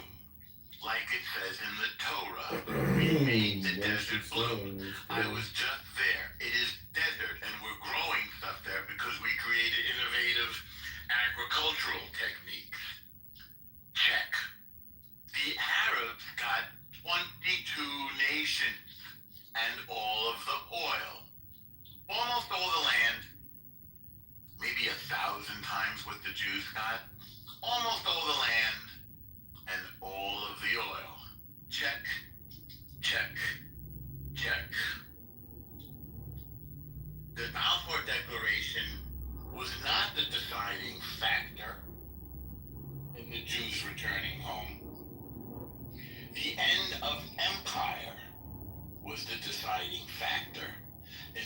Jews returning home. Almost every nation in the United Nations of the 200 were formed in their current form in the 20th century, just like Israel. Pakistan and Greece and the South American countries and Germany the way it looks today, all of these nations were formed in the 20th century, just like Israel. Israel is the only one that people have the chutzpah to say shouldn't exist, or that people have the chutzpah to say what their borders should be. So almost everything you said was wrong. The League of Nations was formed after World War I because that was considered the worst war of all time. It was formed to end those wars. How did they intend to do it? For the British weren't there as colonists. The British were there to end the empires and manage the land, turning it over to the indigenous people. Who were those indigenous people? Well, there were Jews and there were Arabs. They weren't called Palestinians then. It was a land, British called it the British Mandate of Palestine and Eretz Yisrael. People always leave the second part out. It wasn't called Palestine by the Turks. It was various Sanjaks. There were in Syria and Transjordan. No such thing as a Palestinian in those days. Certainly there was no movement for the Palestinians to have a country. But the British said, okay, you're indigenous, you guys don't get along with each other, you have this land over here, you have that land over there. And then they got down to their real business of making sure that they had good deals with all the sheikhs who owned the lands with the oil, because that's what they were really after. And pretty soon, because the Arabs got pissed off, they blocked the emigration of refugees from the Holocaust to the land of Israel. They blocked it because they wanted to please their Arab oil partners. And so they became almost enemies. And finally, we finished the business of kicking them out of Israel. And by the way, we remain allies with them. They're good allies. They were also allies with the Arabs, by the way.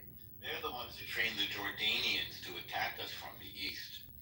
So your view of Israeli history has been infected by anti-Semitic tropes and anti-Israel, and trying to sweeten it with a sprinkle of sugar with, I know the Holocaust was awful. Yes, I know. People love dead Jews. That's right. But once we have our own country with an army and begin to defend ourselves and defend our borders, and once we begin to go and get our hostages from these barbarians, people don't like us anymore. That's okay. We don't need to be liked. We'd rather be alive and disliked or resented than dead and pitied. That's what Golda Meir said.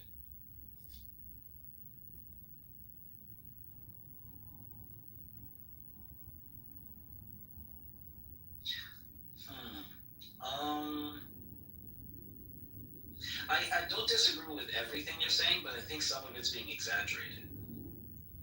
For example, the agricultural presence was actually already existing. Where? Where? Okay, so when you're getting the coastal plains, the Jordan Valley, really? We didn't get it. Jordan took it. Keep going. You didn't get the Jordan Valley in the partition plan? Jordan took it. Oh, I didn't know that. So when you took it in I know you didn't know that. I'm very aware that you didn't know that. Well, no, hold on. Okay, I'm allowed to get educated. Anyway. So you took it in the 6-Day War? Oh, that's pretty badass. No, okay, that's pretty bad. They got the east side of the river, we got the west side of the river. Hence the Jordanians, not Palestinians, call it the West Bank. The Palestinians call it the Dafa, the territories, and Israel calls it, and now the United States call it Judea and Samaria. So update your address books. It's Judea and Samaria. No more West Bank.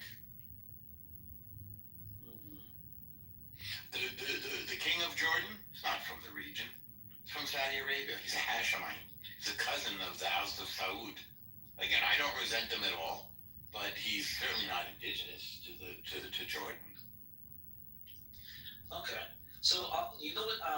I'm probably okay. So I'm willing to concede on a lot of things that have to do with the history and the veracity of the territory and the Jewish expansion, because the truth is there was so much hatred towards them in the region. It just And when you said I was educated and infected with anti-Semitism, there probably is some truth to that.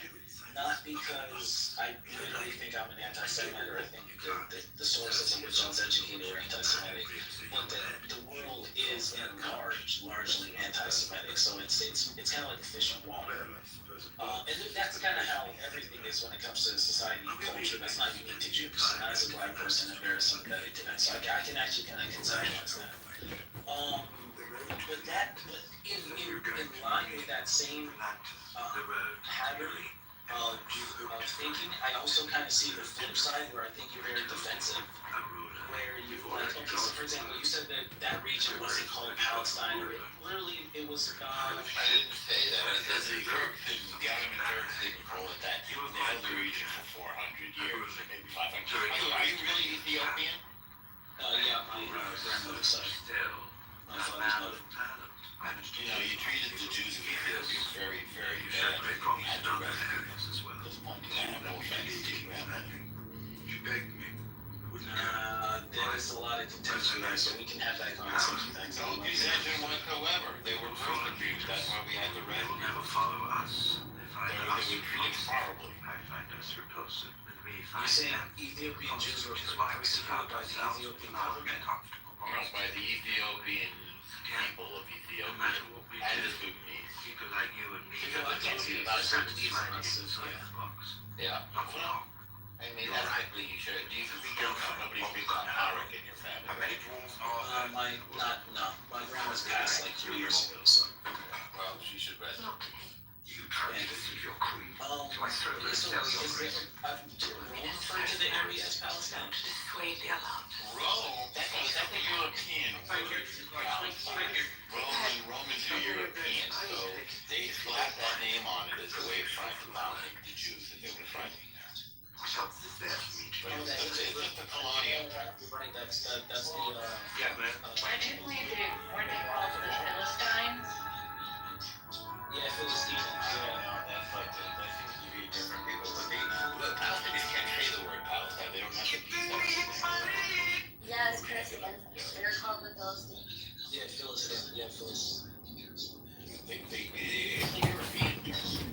It's a colonial term. Well, so I only say that to say, like, that region has been referred to with that. Not by the Ottomans. Not modern. I don't know how much. I mean, you can go back 2,000 years, but it wasn't called that by the Ottomans. They had sanjuks, which were little areas of government, like Syria, Transjordan. I'm telling you, there was almost nothing there. Mark Twain wrote about it. There were a few guys. There were Bedouins. They didn't have. It wasn't like they had civilization or anything. Okay. Yeah, and I kind of meet you in the middle on the because I remembered you made the point that they weren't really fighting for a national identity at the time. The people in the region. Ever. They weren't fighting for one, but they had. So they didn't have a national identity. There was no king. There was no queen. There was no president. There was no government. There was no national identity. They tried. Hold on. They did not try. They tried. They did not try. Hold on. Well, specifically, did they not try? What was the Arab Congress when they were rejecting the Balfour Declaration? No, there wasn't even a so-called Palestinian representative at that Arab Congress. Well, his point At is the Arab what? Oh my God! There were not. How can you say there was no? There was not even a Palestinian representative at the Arab. El Normo, Herzl himself refers to the area as Palestine. You just changed the subject because I just refused. No. Because you're saying something where now I'm gonna have to fact check it because I'm not gonna be dishonest. So I'm gonna go and make sure that what was it you said? You said there were no Arab. No. I said there was no Palestinian representative at the Arab Congress. There was no interest in a Palestinian state at that time. There was no Palestinian. Okay, all right. Let's see. Sure. I mean, the Arabs they want like a caliphate. Let's see if I'm wrong. Please do. I mean, the Arabs like being called Palestinian at that time. I think if I'm remembering correctly, if I get my history right. So there were no Palestinians at the time. They weren't called that. They were called Arabs.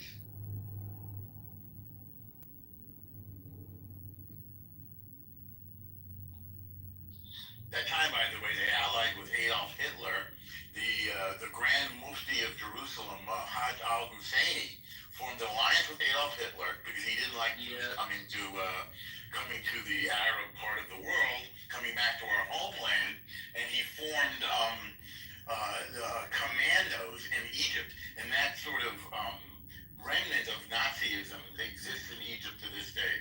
They formed like this corps. He was on the payroll of Hitler for 2 years, Hajj al-Husseini. He was in Europe working in propaganda. The kind of propaganda that you guys have swallowed and that you now repeat, it was early on engineered by Goebbels in Nazi Germany and adopted by Hajj al-Husseini, who worked for him for years, and then came to Egypt and formed these. But then Germany was defeated, and those commandos in Egypt were. I think they were called Eisenstadt Corps. I have to go look up. I don't really know German. And they published. They spread the book Mein Kampf, the anti-Semitic text Mein Kampf in Egypt, which still sells very well today. There was no like, we want to have a Palestinian state. Remember, they were offered a Palestinian state and they rejected it. It was tiny, the same way Israel was tiny. Teeny tiny. They didn't want it. What they wanted was, what did I call it? Palestinian state. Yeah, Arab state. Hi, Yoav. Now, there's somebody who knows. Hi. I don't know. You know more than me. I gotta take my head in front of you. Yeah, I do. I don't. Can I get a word in edgewise here? I appreciate the conversation thing. I've learned a lot. Don't agree on everything, but I do feel as though I've shifted a lot. Go ahead. Oh, hi, Captain. I would provide assess my understanding, my understanding of the history of Israel and my depth of understanding of the current conflict at about 3.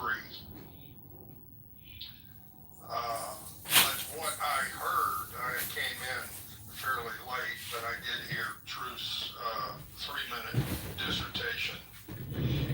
I would say that arguing with Norm about the history of the state of Israel would be like me arguing with Kissinger about the history of the United States. Now, I'm not saying Norm is at the level of Kissinger, but in terms of his. Hello. Hi, this is Candace with the Department of Employment Security. Is this John? Yes. Hi, I was just giving you a call about an unemployment claim that you've reopened. Do you have just a moment? Yep. Okay. Before I discuss the claim, can I have you verify your date of birth?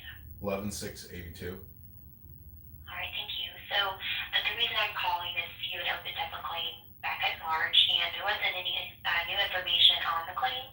So I was just calling to confirm that your last day of work was May 22nd of 24, and that you've not had any new employment since then.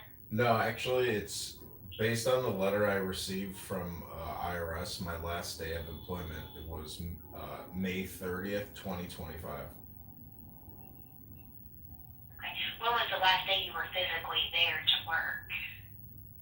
Well, a lot of it is remote, so I have an ongoing employee EEO complaint, which is tied to the unemployment claim. So to my technical last day. I'm sorry, go ahead. Yeah, I was just saying my technical last day with the agency, where I received an actual termination letter was May 30th, 2025. And the last physical time that I was on site was last year in May of last year, but I've been, technically working remote. Okay. So if you've been working remote, when was the last day you actually worked? I think it was May 30th of 2024. Okay. Right. So,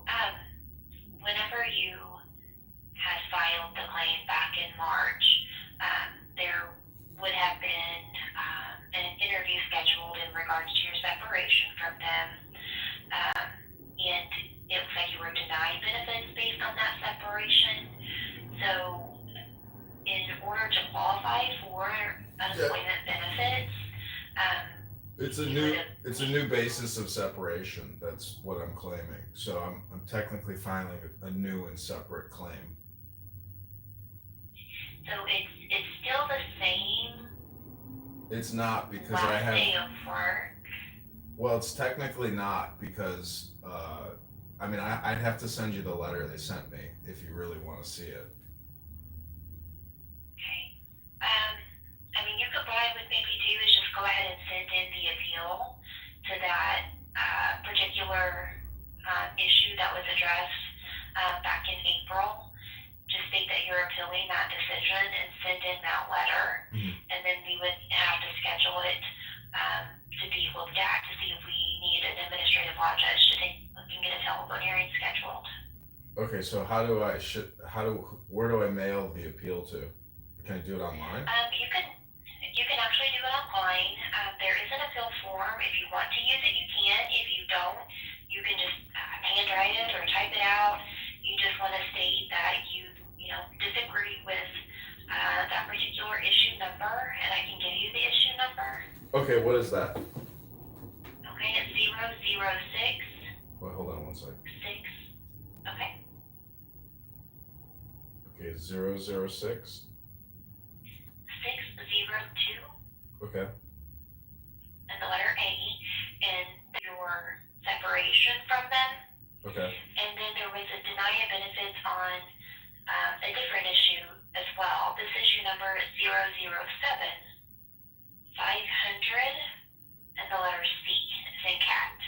And that decision was based on whether you're able and available for work. So you would want to go ahead and appeal that too, because those are both holding up benefits on the claim. Okay. All right. And then again, just send that in, and what I'll do, since it's technically a reopened claim, I'll backdate this by a couple weeks so that you can certify this week. So just a second here while I do that.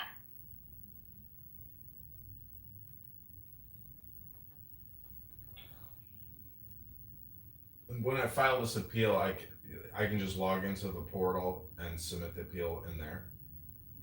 You can. You're just going to go to the option that has you upload a document, Okay. and you can upload it right there. Okay. And then as far as this claim, that the file that you just reopened, you would have technically certified yesterday since I backdated it. But what you'll do is you'll just certify Thursday, because Thursdays and Fridays are makeup days. Okay. All right, well, that's what I needed. Did you have any questions for me while you had me on the phone? No, that's it. I appreciate your help.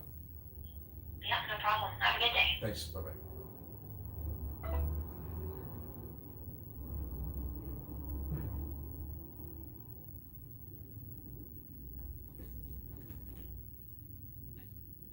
From the BBC, where the IDF admitted they mistakenly shot 6 children waiting for water. They died from airstrike while waiting in line for water. That was on the 13th. BBC. Great source. So what are sources I should be respecting? Go to Twitter. There is a handle that's called Gazawood or Bollywood. You ain't a student. It don't matter. I like discounts. Don't be mad because I save money. What the hell? Don't go change. You mean you engage in illegal activity to save $5? It's not illegal. This is just based on religious hatred towards Jews. You can see that all around the world. Just look at it. I believe you're a Christian. If you're a Christian, just look at what is happening to Christians in Mozambique. What is happening to Christians in Nigeria? What is happening to Christians in Pakistan? They are being eliminated. Yeah, I saw that Nigeria. Yeah, I saw that. So the same thing is happening with the Jews. If you read the scriptures of Islam, you'll find that there is a lot of anti-Semitism against the Jewish people. The problem is within this 2025, Islam is able to gaslight a lot of people into believing Jews are the problem. See, there are what 50, more than 50 Islamic countries. Why can't they take them in? Now they are claiming that Gaza is being surrounded by, isolated from all other places by Israel. But if you look closely, there is a southern boundary wall, isn't it, with Egypt. That's a 12-kilometer wall, which is fully blocked by Egypt. I don't know, have you heard of the Black September incident? Have you heard of the Black September incident? It sounds super familiar, but I'm blanking. I don't know why. Exactly. Palestinians went into Jordan, the PLO chairman and all. They started abducting the Jordanian civilians. They bought a plane, they blew up the plane in front of the camera. And the Jordanian king, they wanted to kill the Jordanian king and install a caliphate. Okay, so it is not religious. The Jordanian king fed up with the Palestinians, brought in Pakistanis who are now crying for Gaza. 25,000, at least 25,000 Palestinians were slaughtered in few days. So the Jordanians themselves cannot stand Palestinians. Yeah, okay, I remember this. Now what happened in Kuwait? I remember this. Now what happened in Kuwait?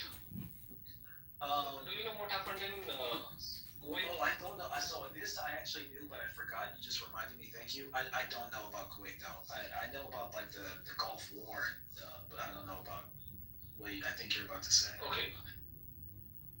So I'll tell you what happened in Kuwait is when Saddam invaded Kuwait, the Palestinians who sought refuge there, who were given refuge there, actually sided with the Saddam. I've heard reports of Palestinians looting the Kuwaits and raping some of their women. I don't know if it is true. I have to confirm that. But the problem is they sided with Saddam. Okay? So when the war was finally over, the Kuwaitis secretly kicked them out. No problem at all. Nobody's crying. Why? Because this was done by a Muslim against a Muslim. Because the Palestinians were going against the interest of the nation. This is not only the case of Jordan or Kuwait. There are other nations which have kicked them out. They don't like them. So these brats, Egypt none of the Arabs want them. Sorry? Egypt. Egypt did not too. Egypt doesn't want them. Yeah. Israel did not want Gaza, but Egypt didn't want Gaza, so we got stuck with it. Yep. So what I'm asking truth is, see, none of their Arab brothers were crying for them, want them in their house. But they want these people to, they want Israel to take them, or they want to wipe out the Israel. So this is nothing about land. I am from India. We are also, you have never faced the Islamic problem. That is why you are finding that all the stories that these people are saying are far-fetched. Only when you live under an Islamic, when you have significant Muslims in your area, only then you will find that, all these stories are nothing compared to, what these people are saying. It is coming to, I think you're in United States, isn't it? It is coming to, I'm seeing a lot of imams calling for, caliphate there. And believe me, if Trump goes out and some idiot comes in, and if the next president is going to be somebody who is very lenient, believe me, you will have it. And this is not a free speech problem. The Westerners, they treat this Islamic problem as a free speech problem. They discuss a lot. It's not a free speech problem, and this is a problem of survival. If Islam takes over your nation, you will not survive. You know the kind of humiliation that you will be subject to. I don't know whether you understand that or not. Just look at what's happening in Egypt also. So none of these Islamic nations allow, like freedom of religion and worship and all, but they want that in your nation. And I'm proud to say that I belong to a nation where Jews are never persecuted. They lived here for 2,000 years. They prospered. Many of them, they were pioneers in many areas. And when finally Israel happened, they left this place and went to Israel. If they were actually occupiers, they would have occupied a large portion of our nation, isn't it? They didn't occupy anything. They contributed to our society. And even though the Christians and the Muslims call from this brother amongst each other, and they say they are from the same Abrahamic religion. This pagan, this clan is, Wait, belongs to no, they pagans. didn't. Yeah. The Christians and Muslims definitely never did that. No. Okay, I'll take it. I can show you that, but for now, I'll leave it. But you won't be able to show me any examples of You know what's funny? India. You know what's funny? I actually did know about Kuwait. I just totally forgot. Fuck. I'm not gonna lie. Yeah, no, allying with Saddam was insane. I'm not gonna lie. Fuck. I'm not an anti-Semite, but I totally get why people vested in this, and from the from the defensive, sympathetic perspective of Israel, people just come off as anti-Semitic because the context is so relevant. And so often the framing is used like these poor Palestinians are being brutalized by Israel, and they have been for this long. And even I still think there is truth to that, because I think in conflicts like these, the true victims are just like regular people. But at the same time, within those conflicts, I do know that, like, for example, the terrorism against the Jewish immigrants there has been there since like the 1920s. Like, everyone thinks it starts in 48, but like goes all the way back to like 1920s. And so, and it got expedited after the partition plan, the 6-Day War. But then you even remind me though that no, the PLO got kicked out of Jordan. I knew about them being kicked out of Jordan, but it wasn't big on my registry. But them aligning with Saddam was always crazy to me. And it's weird that I just forgot that, because that's fucking relevant. So no, I actually really appreciate you. I get where people are coming from. I think, but again, all that being said, still to this day, and Norm, hopefully you're done eating now. I'm not seeing that this has been debunked, that kids are being shot in line waiting for food in Gaza. And I think maybe it's gotten to the point where there's a fever pitch of hatred. Maybe that, like, and that would be an honest thing, but like denying it's not gonna help. Well, right? you made it sound like it was deliberate, and then you showed a case where then you claimed that there was some kind of an accident. So it's like you're deliberately teasing something. That's what the idea Well, is. that's not a defense. That's the BBC reporting the facts. So yeah, there are riots there, and I believe the riots are being instigated by Hamas. Hamas is dependent on UNRWA, which is completely infiltrated UNRWA, the United Nations Relief Works Agency, which is created entirely for one reason, to perpetuate this idea of Palestinian refugees. Oh, and by the way, I worked for the UN High Commissioner on Refugees, Antonio Gutierrez, who is now the Secretary General of the United Nations. So all refugees on the planet are handled by the High Commissioner on Refugees, except for Palestinians, because they have an entirely different definition of refugee. That is to say that refugee status is inherited from generation to generation. That's true with no other refugees. They're not really refugees. So, the Hamas and UNRWA are working hand in fist against Israel, which is obviously a violation of the UN Charter, and they have disrupted the Gaza Humanitarian Foundation, which was created by America and Israel to keep the food, to keep the humanitarian aid, which, by the way, Israel's paying for, out of the hands of Hamas. Because that's what Hamas uses, A, to make money by selling it to the Palestinian people, and B, to feed and pay their terrorists. Norm, So that's what's going on there. Norm, is it true what A said, that the Christians and the Muslims were saying that they're one because they're from the same Abrahamic religion? I don't know. I don't know that one. I didn't hear it. What do you think about Trump coming out yesterday and admitting that the bad movers in Israel are starving Gaza, and that He didn't he's say that. He Yeah, said, I he don't said, know what. No, he didn't. He said, I don't know what's going on here, but those kids look hungry. That's what he said.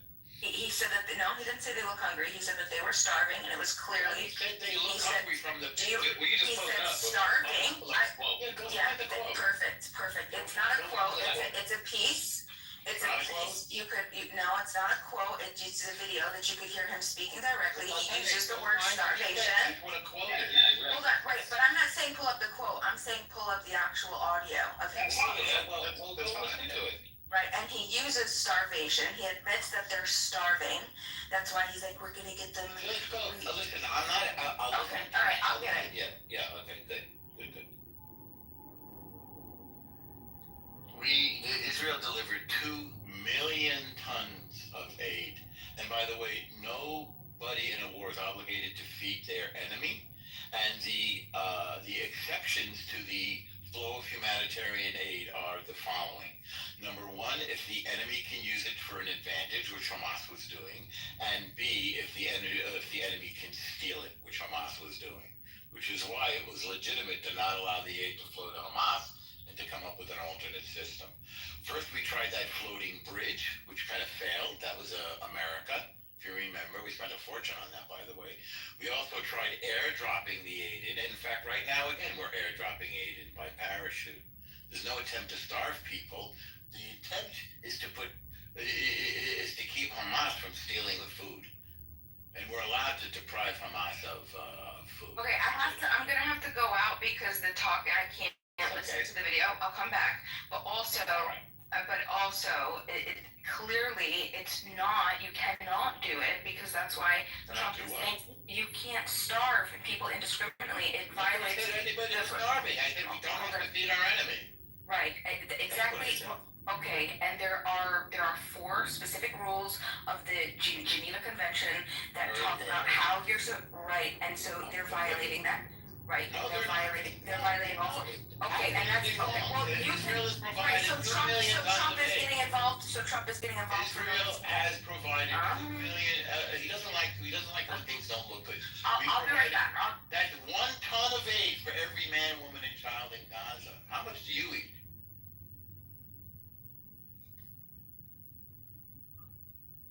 Okay, Truth, have you heard of what happened in Hebron in 1517, 1517? You said about 1920s, attacks, isn't it? Do you know what happened in 1517? You said 1517? No. Yeah, just Google what happened in 1517, Hebron. So this is not a recent phenomena as people want you to believe. People will make you believe that before 1948 everything was hunky-dory and everybody was like, everybody was happy and lived next to each other. But pogroms against Jews, minorities, Yazidis, Christians were very rampant in the Arabian Peninsula, and Jews were at the receiving end of most of it all. So this didn't start recently, and definitely not with the Jews. I'm looking at it right now. Sorry, I lagged out, lagged back in. Okay. Occurred the final phase of something else also. Malmol or? Okay. See, you don't understand a conflict situation, that too, especially with the Islamic people on the other side. We have got a conflict going on in the northern side of our country, which is called Kashmir. It's a majority population there, majority Muslim population in 4 districts, 4 or 5 districts. When the soldiers go in there, the children will throw stones at the soldiers, okay? Spit on them, okay? Try to harm them, inside them. So when the soldiers retaliate, if they retaliate, it is caught on camera. It is broadcasted and hyped up and broadcasted all around the world. So your leaders, the Western leaders, high on human rights, will condemn it, but they will never condemn the parents who are sending these children to, throw stones at soldiers. Listen, You can see the same thing in Gaza. we don't need anybody coming in here shitting on our nation. We know our own like our own problems here, and we don't need anybody from anywhere else trying to tell us like about our government. We're the only ones that can criticize our government. Thing is, the government I don't give a shit. interfering in say. all.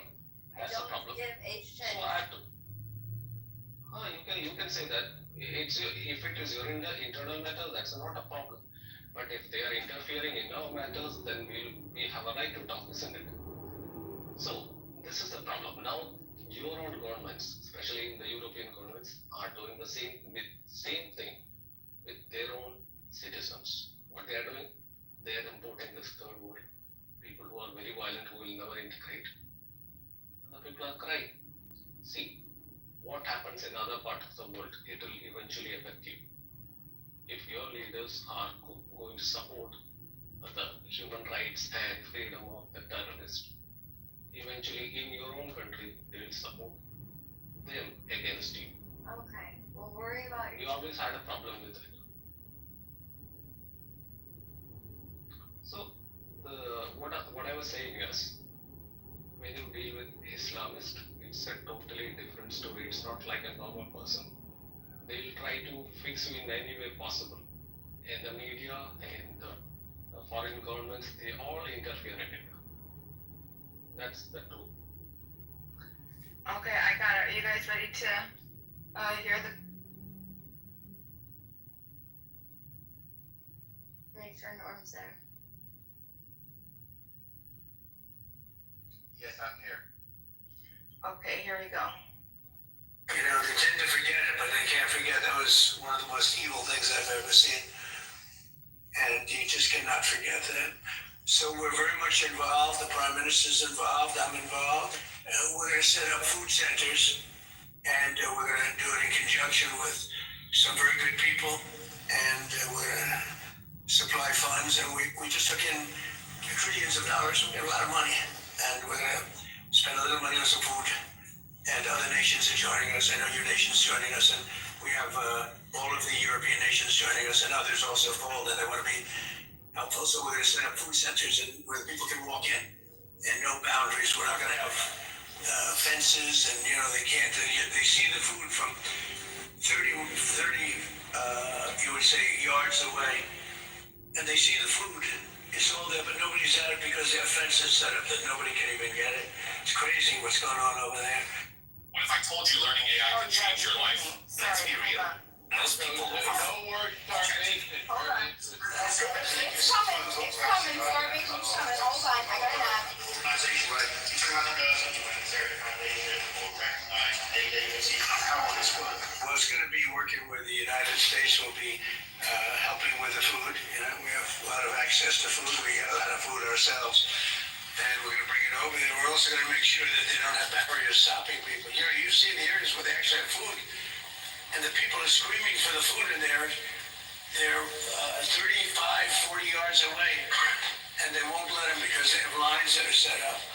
And whether they're set up by Hamas or whoever, but they're very strict lines, so we have to get rid of those lines. But we're going to be getting some good, strong food. We can save a lot of people. I mean, some of those kids that's real starvation stuff. I see it. Oh, what's it? It's real starvation stuff. I see it. Some of those kids, it's real starvation stuff. Okay. Yeah, real starvation stuff in the way that you said. Right. So He's blaming Hamas for it. even more involved. We did He's some. blaming Hamas. Come on, Elmo, we're not He idiots. just blame him. He has to blame Hamas. It's the political. Wait a second. He has to. Go back 2 lines. He said, and Hamas is doing it. Hold on, Elmo. You think that we're fools? We're not idiots. I do think you're a He's the fool. commander in chief. He has to tread lightly, right? He's not going to demonize. He He's blamed not going to Hamas. demonize Netanyahu, okay? So He he has to. blamed Hamas. Keep going. He blamed Hamas. He He's blamed saying Hamas whoever for the is doing it. starvation of It the was kids. giving. We're getting into Stop this. pretending like you don't know this isn't fucking politics. This He is so blamed Hamas and he He was didn't giving blame them Hamas. Yeah. We have Israeli I professors agree with you. geospatial data set. I agree with the Fucking Israeli You're getting Jews upset are now. Jews from Israel. You're saying getting that upset. the Gaza humanitarian I agree with right you. out of fucking Israel. Our data. Thank you for blaming Harvard Hamas. I data- agree look with it up. you.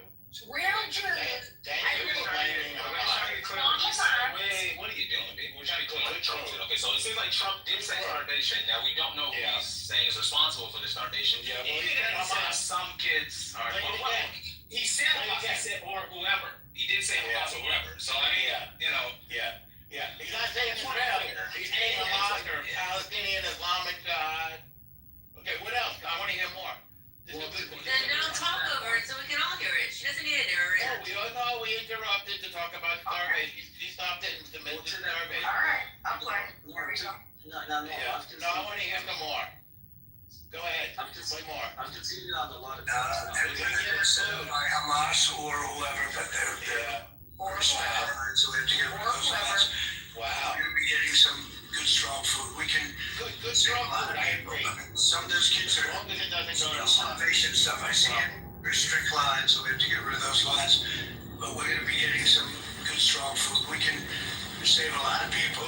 Some of those kids that's real starvation stuff. I see it, and you can't fake that. So we're gonna be even more involved. We did some airlifts before, some airdrops, and the people are running for it. And the Prime Minister's going to help us. They're very effective with that. You've done that before. For many, they've done that for 100 years. It's really the United States beating the down. It's not very British Prime Ministers. President Donald Trump telling reporters the humanitarian crisis in Gaza is, quote, one of the main reasons for his meeting with British Prime Minister Keir Starmer. The two are meeting in this moment. There you go. You want to keep going more? Great. I'm glad to blame Hamas for the starvation of these people. No. I agree with you. I completely agree with you. I thank you for that point. Hamas or whoever. Yeah. Okay. Who are the other rappers? And maybe Definitely the Gospel blame Grand Israel. Foundation. He definitely did that. Maybe Now you that play that. has been The self-inflicted guy by who Humanitarian Foundation is American. right out of the fucking. He didn't say the guy the Humanitarian Foundation. He would have said If he said that, we would be condemning ourselves. Okay, he has to push it off. It can't be. Good job. Oh, he has to. Well, we have to say starvation too, right? Come on. Doesn't matter. Coming He on. admitted that they're starving. Yeah, he That said the Hamas lives is are starving them. dead, right. They're more on corridors, and now they're seeing corridors. It doesn't matter. You have all of those humanitarian posts right now on. I think we gotta get rid of Hamas. You have to, right. I mean, it's crazy. We gotta get rid of Hamas. Well, we agree that Hamas is the big reason why they're starving. I'm on the same That's still good, right? Even if we accept what Trump said, I think we can all agree that the primary reason why Palestinians are starving right now is because of Hamas. And that's, I can't. Yes and no. I'll say this in that they're. Look, here's what I'll say. Hamas. Direct and indirect, by the way. By direct, by hoarding aid, and indirect by stopping aid being able to be pushed in there because people are scared that they're going to steal it. Yeah, indirect and indirect. Yeah, of course, because Hamas is often scapegoating Israel, but I think the IDF, and I think the IDF often scapegoats Hamas because it's come out now that the UN. Where are you getting this from? It's come out. Hold on, well, I can get a link in the chat, but it's come out that the UN. Okay, it's come out that illegal to be this dumb. Like seriously, it should be. We should all take IQ tests. I want IQ. Could possibly. Wait, hold on. Why are you guys talking at the same time? A first good pass at an IQ test would be who can have a conversation and who can't. If you guys can't even get through a conversation without talking over each other, I think you guys have failed the first fucking hoop of this IQ. Normal. The rest of that clip, I thought it was interesting. So they played a little bit of Netanyahu's speech after he heard Trump say that, and he said, "There's no starvation in Gaza. There's no starvation policy. That's a bold-faced lie." Basically, I think Netanyahu knows a lot more about it than Trump, frankly. And so, Trump saw some pictures. Yeah, Trump looked like there's real starvation stuff going there. Yeah, you can ask Bibi's them about actually involved in feeding and I'm these sure people. they'll say they kill nobody. Anyway, Bibi is the one who's risking the lives of Israelis. So you can talk about it here. So Netanyahu said that. He said they're bold-faced lies. Trump responded to that, and he said, no. The kids look pretty hungry. That's not something you could fake. Doesn't matter what you say. They're starving. We're gonna. Bima, I have a question for you. Hold on, everyone. Hold on. Bima, I got a question for you. I got a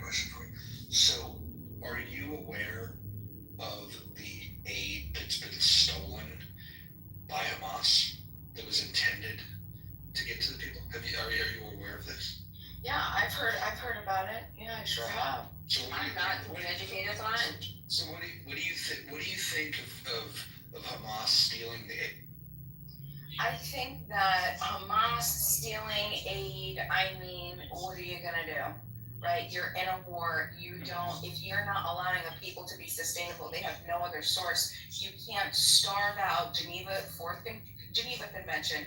You can't starve people, innocent people, for the sake of that's one of the 4 principles of the Fourth Geneva Convention, Article Public. Right, that's how Hamas is doing It it. has to be delivered. It has to be delivered with humanity. It has to be with the Hold on. It has to be delivered impartially. Hold on. Bima, hold on. Listen, let's have a calm conversation. Like we don't have to just hear you crash out every day. Let's just talk about this logically, right? So you have a group of terrorists that decided to attack innocent civilians, kill them, rape them, take hostages. Right? Yep. Hey, shut your fucking. Why would someone interrupt me? Like this is the thing, and that was the guy talking about IQ test. Jesus Christ. So Bina, you have a group, Hamas, a terrorist group that was chosen by the people in Gaza to lead them, that attacks innocent civilians, kills, rapes, takes hostages. They still have hostages, 49 hostages, and Israel is going out of their way to be very precise in the targeting that they do. And the same terrorist group is putting their weapons and their enemy combatants in churches, in hospitals, in schools, and they're hiding themselves in violation of the Geneva Convention in regards to human shields. They're hiding themselves like little fucking cowards, and then when innocent civilians are killed, when Israel is targeting the enemy combatants, civilians die. That this is a truism in war, especially in urban warfare. But then now, when we start talking about the resources that are not getting there, there's been many attempts to get resources to the people in Gaza, and the resources are not getting to the people because the same terrorist organization is stealing these resources. And my question for you, Bima, is why don't you, if you're going to be this, because you kind of like trying to find some moral relevancy where, like, okay, both sides are bad. Both sides are bad, and that's where you land. And I don't agree with that. I think that one side is fucking pure evil, and the other side is just the greatest example of a civilized society that mankind's ever seen. But let's say you arrive at your conclusion that both sides are bad. Why is your condemnation so one-sided? Why do you not blame the people in Gaza that are members of Hamas for all of the poverty and the destruction and the death that's happening there? Why do you?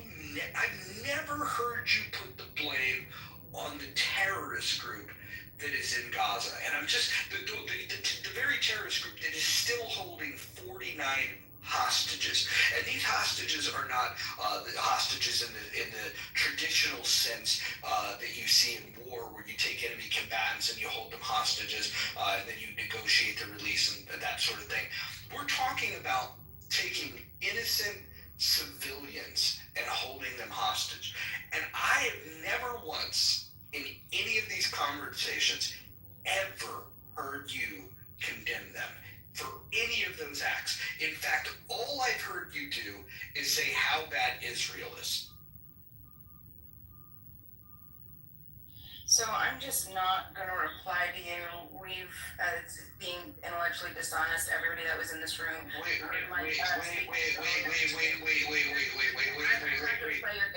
Okay, good. Okay, fine. So what you just said was, hold on. No, listen. The self-identified retard now wants to speak. So I want to speak to Bima. So Bima wants to be in these conversations She wants to gaslight people. She wants to make up lies. She wants to take the side of the terrorist. And then when I ask her a simple question, she doesn't want to engage in it. But now what we have is somebody wants to tap in that's a self-identified retard. His words, not mine. Well, to be fair, you called me a retard, and then I just called myself a retard as a joke, referencing your insult. But yeah, so it's been stated that Benjamin Netanyahu was quoted on the record saying there is no starvation in Gaza, no policy of starvation in Gaza. I assure you, we have a commitment to achieve our war goals. However, there's been a declaration of famine. Various world organizations have all coalesced in agreement. Really? Could you show us the Declaration of Famine? I haven't seen that. You want to show us that? Yeah, I can show you that. I would love to see it too. I put four. So there's 4 links in chat. Just show us the Declaration of Famine. Who declared it? Who declared it? There's the ISEF, the UN, and WHO have all done. Wait, no, just start with one. You think the World Health Organization declared a famine in Gaza? There's 4 links in chat. I'm just asking you. Did the World Health Organization declare a famine in Gaza? Yes or no? Let me get the link again. You said who? You don't know. Okay. I already put the fucking. You should read your own link if you don't know. Do you know if? Okay, let's try it this way. Do you know if the World Health Organization declared a famine in Gaza? Do you know? Maybe we don't know. What's the definition of a famine? Why are you asking me? You're the one who made the claim. See, you won't let me put the link. Looks like you said. All right, so Norman, what the article says is, what does it take for famine to be declared in Gaza?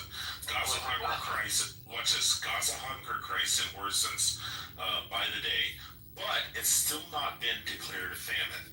Well, holy cow! So it has not been declared a famine. Why? Truth, you gotta change your name, Truth.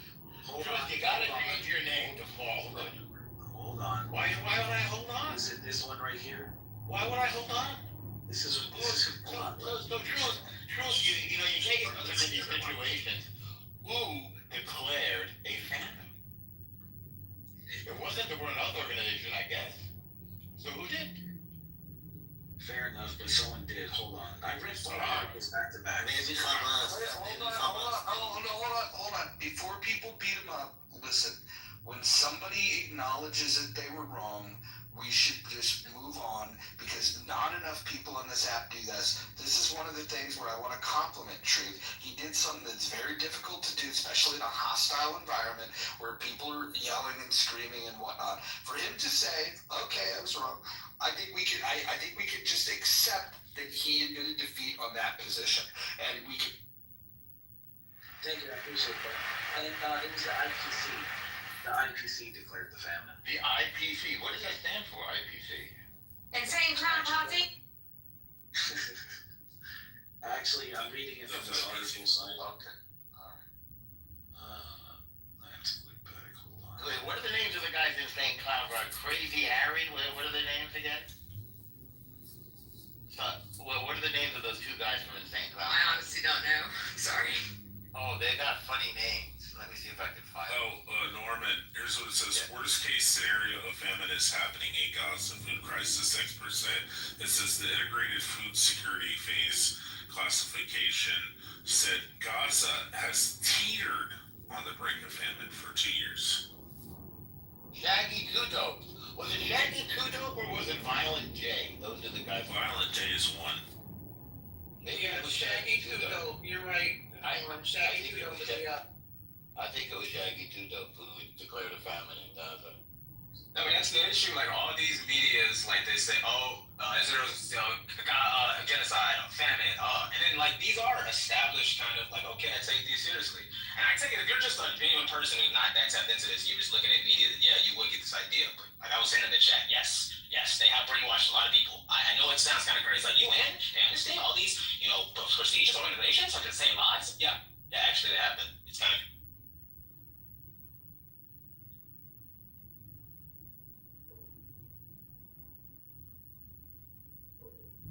What happened to P-Master? She made the choice to not engage. I engaged with her and she said, I choose not to engage. So she is welcome to come up if she decides to do that. Ratchet is weak-minded, Anne. Oh, wait, hold on. Okay, she's raised her hand, so we're gonna bring her back up. So now I guess she wants to engage. We'll see if she'll answer my question now. Let's see. Okay, B Master, did you want to reply to what I? Yeah, none of what you said is true. And moving on. Just lie. Oh shit. Just So, lie. so The room has been here the entire morning. Everything you said was a lie. What next? What's next? Oh, well, hold on. B Master, let me ask you this. Do you think that Hamas are the villains in this story? I think any person who's violated another peaceful person is the villain, 110%.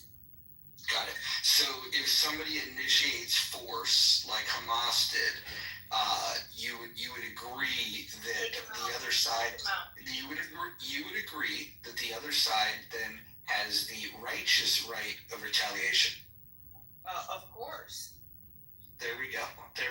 So there's hope for you, but you'll do some mental gymnastics here in a moment, and then just change what you just.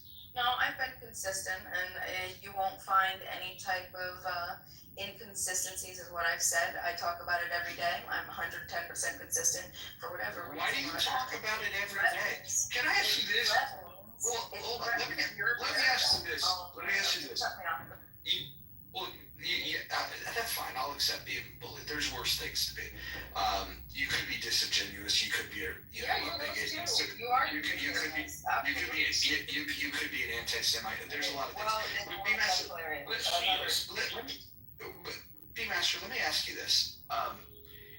You don't live in the Middle East. You're not Arab. You're not a Jew. You really don't have anything to do with this conflict whatsoever. There's conflicts going on around the world, by the way, and you just said that you talk about this every day. Can you explain to me, with all of the wars that are happening, there's actually more conflicts going on globally right now than any time since World War II. More nations are at war in 2025 than have been since any time since World War II ended. So, B Master, why are you obsessed with the war that involves the Jew? I think two things could be true. I think that's a logical fallacy to say that because I talk about this and I don't talk about anything else. I talk about what people are talking about, first of all, so I'm responding to that. Two, I think it's notable and it's mentionable and it's something that should be responded to, okay, especially if it involves, if the United States is so intimately entwined in the bullshit. But I could also speak on a bunch of other things. You don't have to have one or the other. There's a false dichotomy, but I appreciate your attention. Could I read an excerpt from this article about the famine in Gaza? No, you can state the story. You already conceded to. I put the link in chat for the second or third time, just because you guys don't give a fuck. And I also have been quoting the link. So I've already quoted a bunch of articles. So anyway, here's what it says. Let me get back to the part. IPC warning according to its latest analysis conducted in. Okay, so first it's important because let me not read all of them. Yeah, let me not read all of them because this is one at a time. So Norm, I'm curious because this can contradict something you said. Okay, so I'm going to read what I want to read. When there are 6 major wars going on in the world right now. Now let's list the one in which children are not dying. I want to hear. Hang on a sec. I want to hear from all the people in the room who are protesting the children dying in all 6 wars that are happening this right is now. very particular. This has to do with whether or not there's being lies. So on July 25th. So wait. So there are 6. Hang on a second, Truth. You were looking for your thing, and I started a different topic. Hang on just a second. Thank you. So there are 6 wars going on now. So are children not dying in any of those wars? I wonder. Yeah, people. Is it possible? Is it possible to have a war in which civilians don't die? Has there ever in the history of the world been a war in which civilians don't die? And is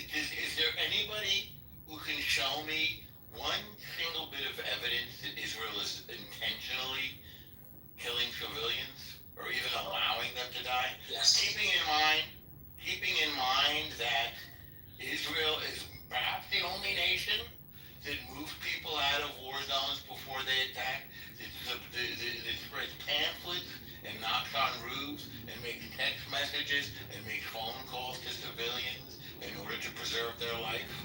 Where was there an intentional civilian kill? Somebody said yes. Show us. So that actually is in reference to what I was about to read. On July 25th. Okay, go ahead. On July 25th, the USAID conducted analysis and found no evidence of systemic theft of aid by Hamas. Okay, we found evidence of that, but that wasn't the question. It seems like you have difficulty with the question. Well, no, I have ample. Hang on. He's trying to prove his point from like an hour ago. I have ample evidence that Hamas is stealing aid, but the question was very specific. Does anybody have evidence that Israel deliberately killed a civilian? No. Okay. We have snipers who have shot children. How do you know that? Okay, so let me get that one. How do you know that, I think? How do you know that a sniper intentionally shot a kid? Norman, for Hamas told him so. Oh. Okay. Let's see. Do me a favor, do all you're looking on mute so that we don't have to hear you. Well, no, in regard, hold on, real fast, because this is a deflection from something that contradicted directly what you said. You already conceded that you were wrong earlier, Truth. Yeah, no one was taking your teeth for you. Even Roger complimented you and said, hey, not too much on this guy because he actually did something that people in Clubhouse usually It was on a different topic. concede that he was wrong, and now you're bringing up food famine and Hamas stealing food shit. You're still trying to prove your point. That's not. Whoa, hold on. You are. You said there's no evidence that Hamas is stealing. Is just false, and it's kind of frustrating. So Norman said probably 10 minutes ago, he literally verbatim said that Hamas is causing the disruptions to the food distribution. 100%. 100%. Okay, so that's a deflection because you just said it was an hour ago, and now you said, of course they did. Did he say that an hour ago or 10 minutes ago? Well, it's something in between the two. What was your point? My point is, I just quoted something from a reputable news organization quoting a U.S. government organization that is contradicting your claim. No, Do I have to evidence. So, no, not being obtuse. You weren't clear, so you were being obtuse. Yes, there is ample evidence that Hamas is disrupting the distribution of food in Gaza. You were saying, okay, maybe they didn't find any. It's possible that the place that you cited didn't find any, but others have. A lot of it. So what's the GHF? The Gaza Humanitarian Foundation. And who are the two funders of it? The United States and Israel. And the analysis was conducted by a U.S. government agency, and you're telling me... Unrelated to the GHF? Does that matter? Well, why did you bring it up then? If it doesn't matter. Are you suggesting that the left ear doesn't know what the right ear is hearing? The left hand doesn't know what the right hand's doing? Are you trying to tell me a U.S. government doesn't know how to analyze and investigate another? The burden of proof is on you. Why would they bother to do something they're ill apt to do? Who said that they did? They did. They said we conducted an investigation. Who said that? USAID. USAID, which by the way is not in Gaza, but okay. They said they conducted an investigation and found no evidence of disruption on the part of Hamas. So absence of evidence is not evidence of absence. Well, you have to go link, because I know I've been reading this article. What they say is they haven't found evidence of Hamas because they found evidence of different gangs and things looting. They can't tell if it's Hamas or not, right? So that it's a little slippery. We have found evidence of Hamas. We've just found. Click what it's a quote and it has a link, another hyperlink that goes to the actual article that talks about that. I've read about that. They said we have found no evidence of Hamas.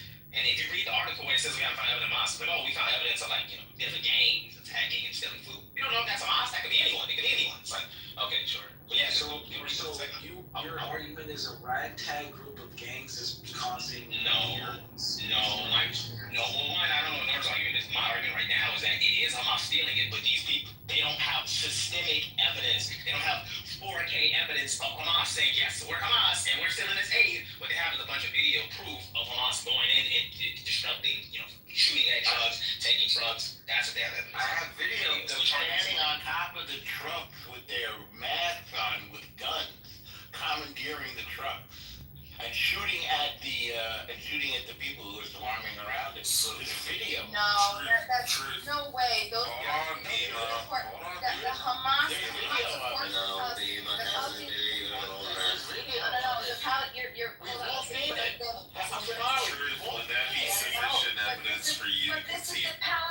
This is who the Palestinians support. They support this. This is what they want, right, El Normo? This is who they support. The people that are killing them and robbing them. 70% of the Palestinians support them. According to a poll, 70% of the Palestinians supported what they did on October 7th. The brutality, the medieval torture. Are you saying Stockholm syndrome is not a real thing? Are you saying that women don't go on dates with like bad dudes and then the bad dudes then rape them and murder them? I'm just going over my head. No, it's going over your head that the Palestinians believe that Hamas is doing the right thing for them and Hamas is telling them they're doing the right thing for them, but then they're using them as human shields and starving them to death and stealing their food. But that's who they support. That's who they want. Happening at some level, definitely. I put it in the chat, but I'll show you. Go ahead, Bima, blame the victim. 56 incidents of loss or death reported, 63 were attributed to unknown perpetrators. Wait, hold on. Why is there people speaking over each other? Like, everyone in here wants to be an expert on what's going on in Gaza, but you guys can't even be experts in how to have a basic conversation. Like, one person can speak at a time. This is just fucking crazy. And I'm just fascinated, I'll be honest. It tickles me pink to learn the high level of confidence and the low level of information that people have that are not tied to this conflict in any way, shape, or form. Some of you have self-identified as, on a scale from 1 to 10, 1 meaning you know nothing and 10 meaning you know everything. You identified as a 4. Yet we're carrying on this conversation as if there's expert knowledge, and then we scramble to find sources that agree with the weird things that we say. Can we just be honest about this? Like, if we're going to be really flat out honest about this, truth, be master. Neither of you Jews, neither of you Israelis. You guys have been spending your entire morning talking to Jews and Israelis, telling them what's going on in this conflict. Don't you feel stupid? No. She is Italian from Philly. Well, I think it's beautiful. Circumstantial ad hominems would tell you, if you knew logic, that a person's geography or their ethnicity is completely irrelevant to the truth value of whatever they're fucking saying. That's how we can have professionals and intellectuals discuss topics like this, Roger. Welcome to Logic 101. Hold on. Here's Logic 101. Okay? If we're going to talk about a conflict and pretend to be an expert, like you and Truth have done, when simple questions are asked, Truth was asked a question earlier. Hey, what river? He didn't even know what. He didn't even know what river. I'm gonna tell you this right now. I wish we could all get together. This is my wish. I wish we could all get together and grab a map, erase all of the names of countries, and then let Truth and B-Master fill it out. And I want them to just say, hey, show me on the map 2 things. Show me on the map where Israel is, and show me on the map this place that you call Palestine. I would guess that they will not come within about fucking 500-mile radius of identifying it. You would lose that bet. You would lose that bet. I don't think so. I don't think so. I know what you mean. I knew first of all, I was on mute, my phone's overheating, and I'm on a Safari tab. Oh, expect excuses for everything. It's nice. Yo, okay, no, see, this is what triggers my autism. You know how autistic people, we go into rages? It's shit like that.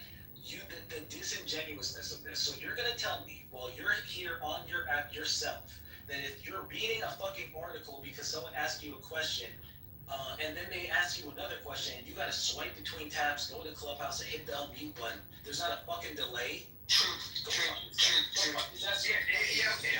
Listen, I'll take your advice. I'll go fuck myself. But before I do, I just want to get this out. There are people on this stage that live in Israel.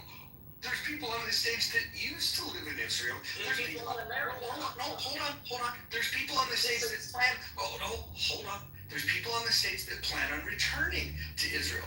And what's interesting to me is that the two people claiming to be experts on this subject are Truth and Bima, who have A, never been to the region, B, don't plan on going to the region, and C, have zero fucking scholarship on this whatsoever. When it comes to this issue, B-Master, I knew her on this app before October 7th. And what was interesting about this is that B-Master never spoke about the Middle East. Then all of a sudden this conflict comes up, and overnight, she not the only one, by the way. I don't know if you guys remember Sella.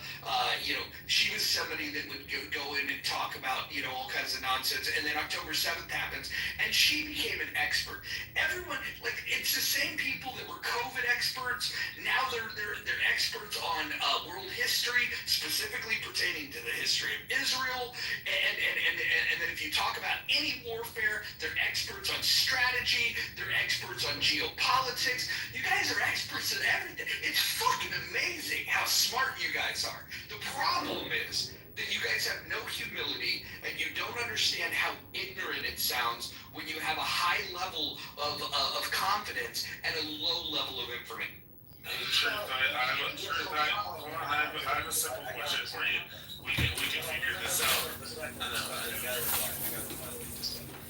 Because I rejected Frankie. A, I presented myself as an expert. B, Clubhouse is literally a place where people shoot the shit and talk about the news. Truth, are you familiar with this conversation? Because you hear me replying right now. About Israel Gaza? I'm trying to see never presented myself as an expert. I didn't. And by the way, no one here is an expert just because they're Jewish.